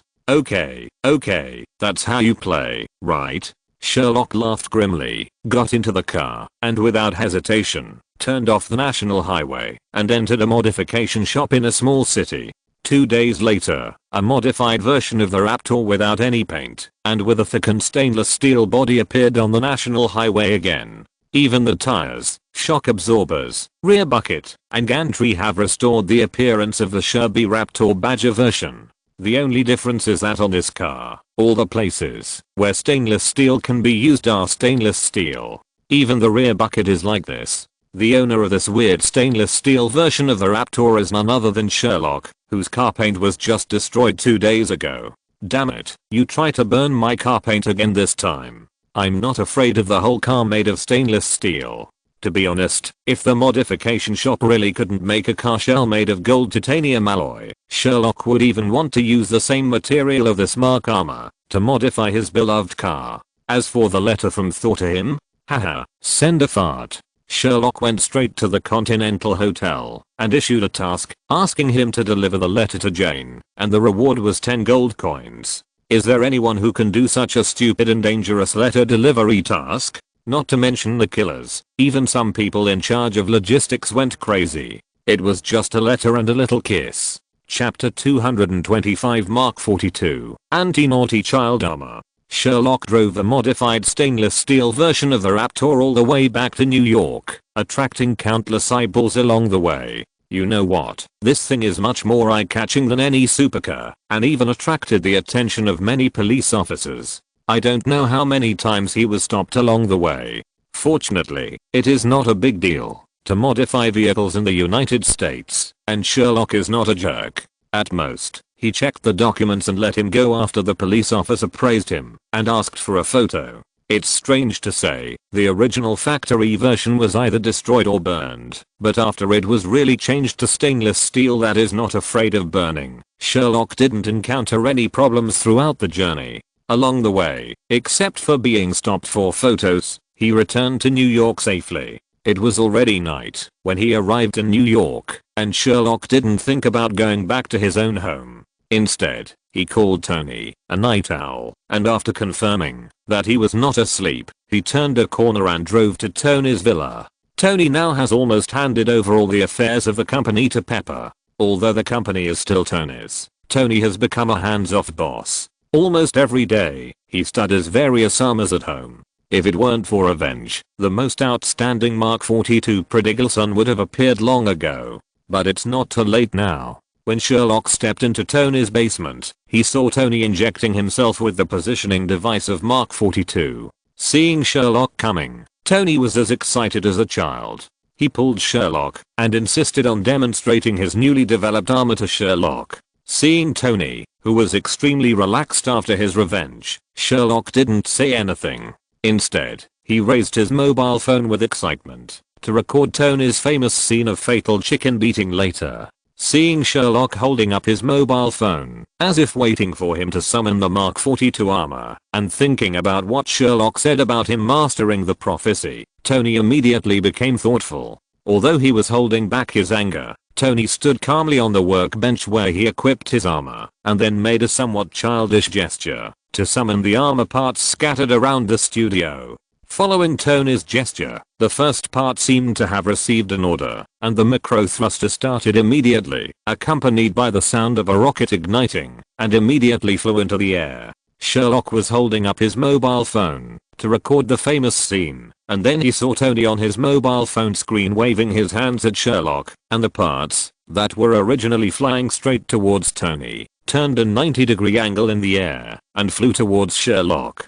Fuck. You have no martial ethics. Sherlock, who didn't want to experience the fatal chicken fight, threw down his mobile phone without hesitation, cursed, and turned to run back. But Sherlock's little arms and legs could not run faster than the armor parts flying in the air. Before Sherlock could run a few steps, he felt something hit his hand hard. The huge impact force even made Sherlock stagger forward. Sherlock just stabilized his body and turned around to curse at Tony and saw a part flying towards his chest. In a second, Sherlock felt as if his chest was hit by a sledgehammer and his feet were directly lifted off the ground by this huge impact force. This was not over yet. Sherlock's feet had just left the ground when he felt his back being hit by a hammer. Sherlock, who was in a state of weightlessness, had no time to adjust his posture.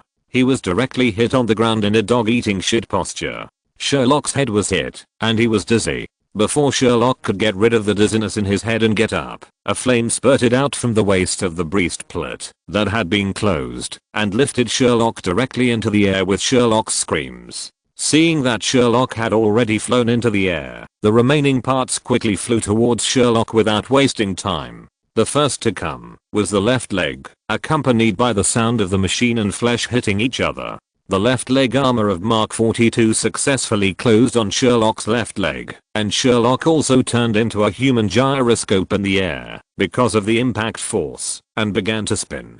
The arrival of the armor on the right leg successfully made Sherlock start to spin in the opposite direction. The whole basement was filled with Sherlock's screams and the sound of iron hitting flesh. If you didn't know, you would think that Tony was spanking his child with something at home in the middle of the night. Sherlock felt a sharp pain, as if it was stirred, and quickly transmitted to his whole body along his meridians. Although his legs were standing on the ground, his whole body became like a cooked shrimp, covering his key parts. His face flushed as he looked at Tony standing not far from the stage. But what Sherlock didn't expect was that when he just felt relieved and raised his head to deal with the person standing on the platform who was gloating, the visor of Mark 42 slapped Sherlock's face without stopping. At this moment, Sherlock even dreamed of the time before he traveled through time and was attacked by a group fight. This is not a visor at all, isn't it a pure visor simulator? Or the kind of experience? Not to brag, the moment Sherlock closed the visor, not only was he knocked back by the huge force of the visor and slapped on the ground with his bare face, but he also saw his grandmother smiling and waving at him among the stars in the sky. After a while, Sherlock barely suppressed the pain in his body. Before Sherlock could get up, he heard footsteps coming from far away and finally stopped not far from Sherlock. As the footsteps stopped, Tony's mean voice also sounded at this time, and the voice was full of suppressed laughter. It looks like the summoning power of Mark 42's armor needs to be reduced a bit. But the power can be increased when dealing with naughty kids. Jarvis, record this. From now on, this armor will be codenamed Prodigal Son, also known as Andy Naughty Kid Armor. HMM. Jarvis, did you record the video just now? Send the reply to my phone. I want to watch it over and over again. It's really funny. Ha ha ha ha ha ha ha ha. End of this chapter. Thank you very much for reaching the end. Don't forget to like. Looking for more exclusive content and immediate access? Subscribe to our Patreon. Remember, every like, subscription, or donation encourages us to continue. Thanks to everyone. See you in the next video.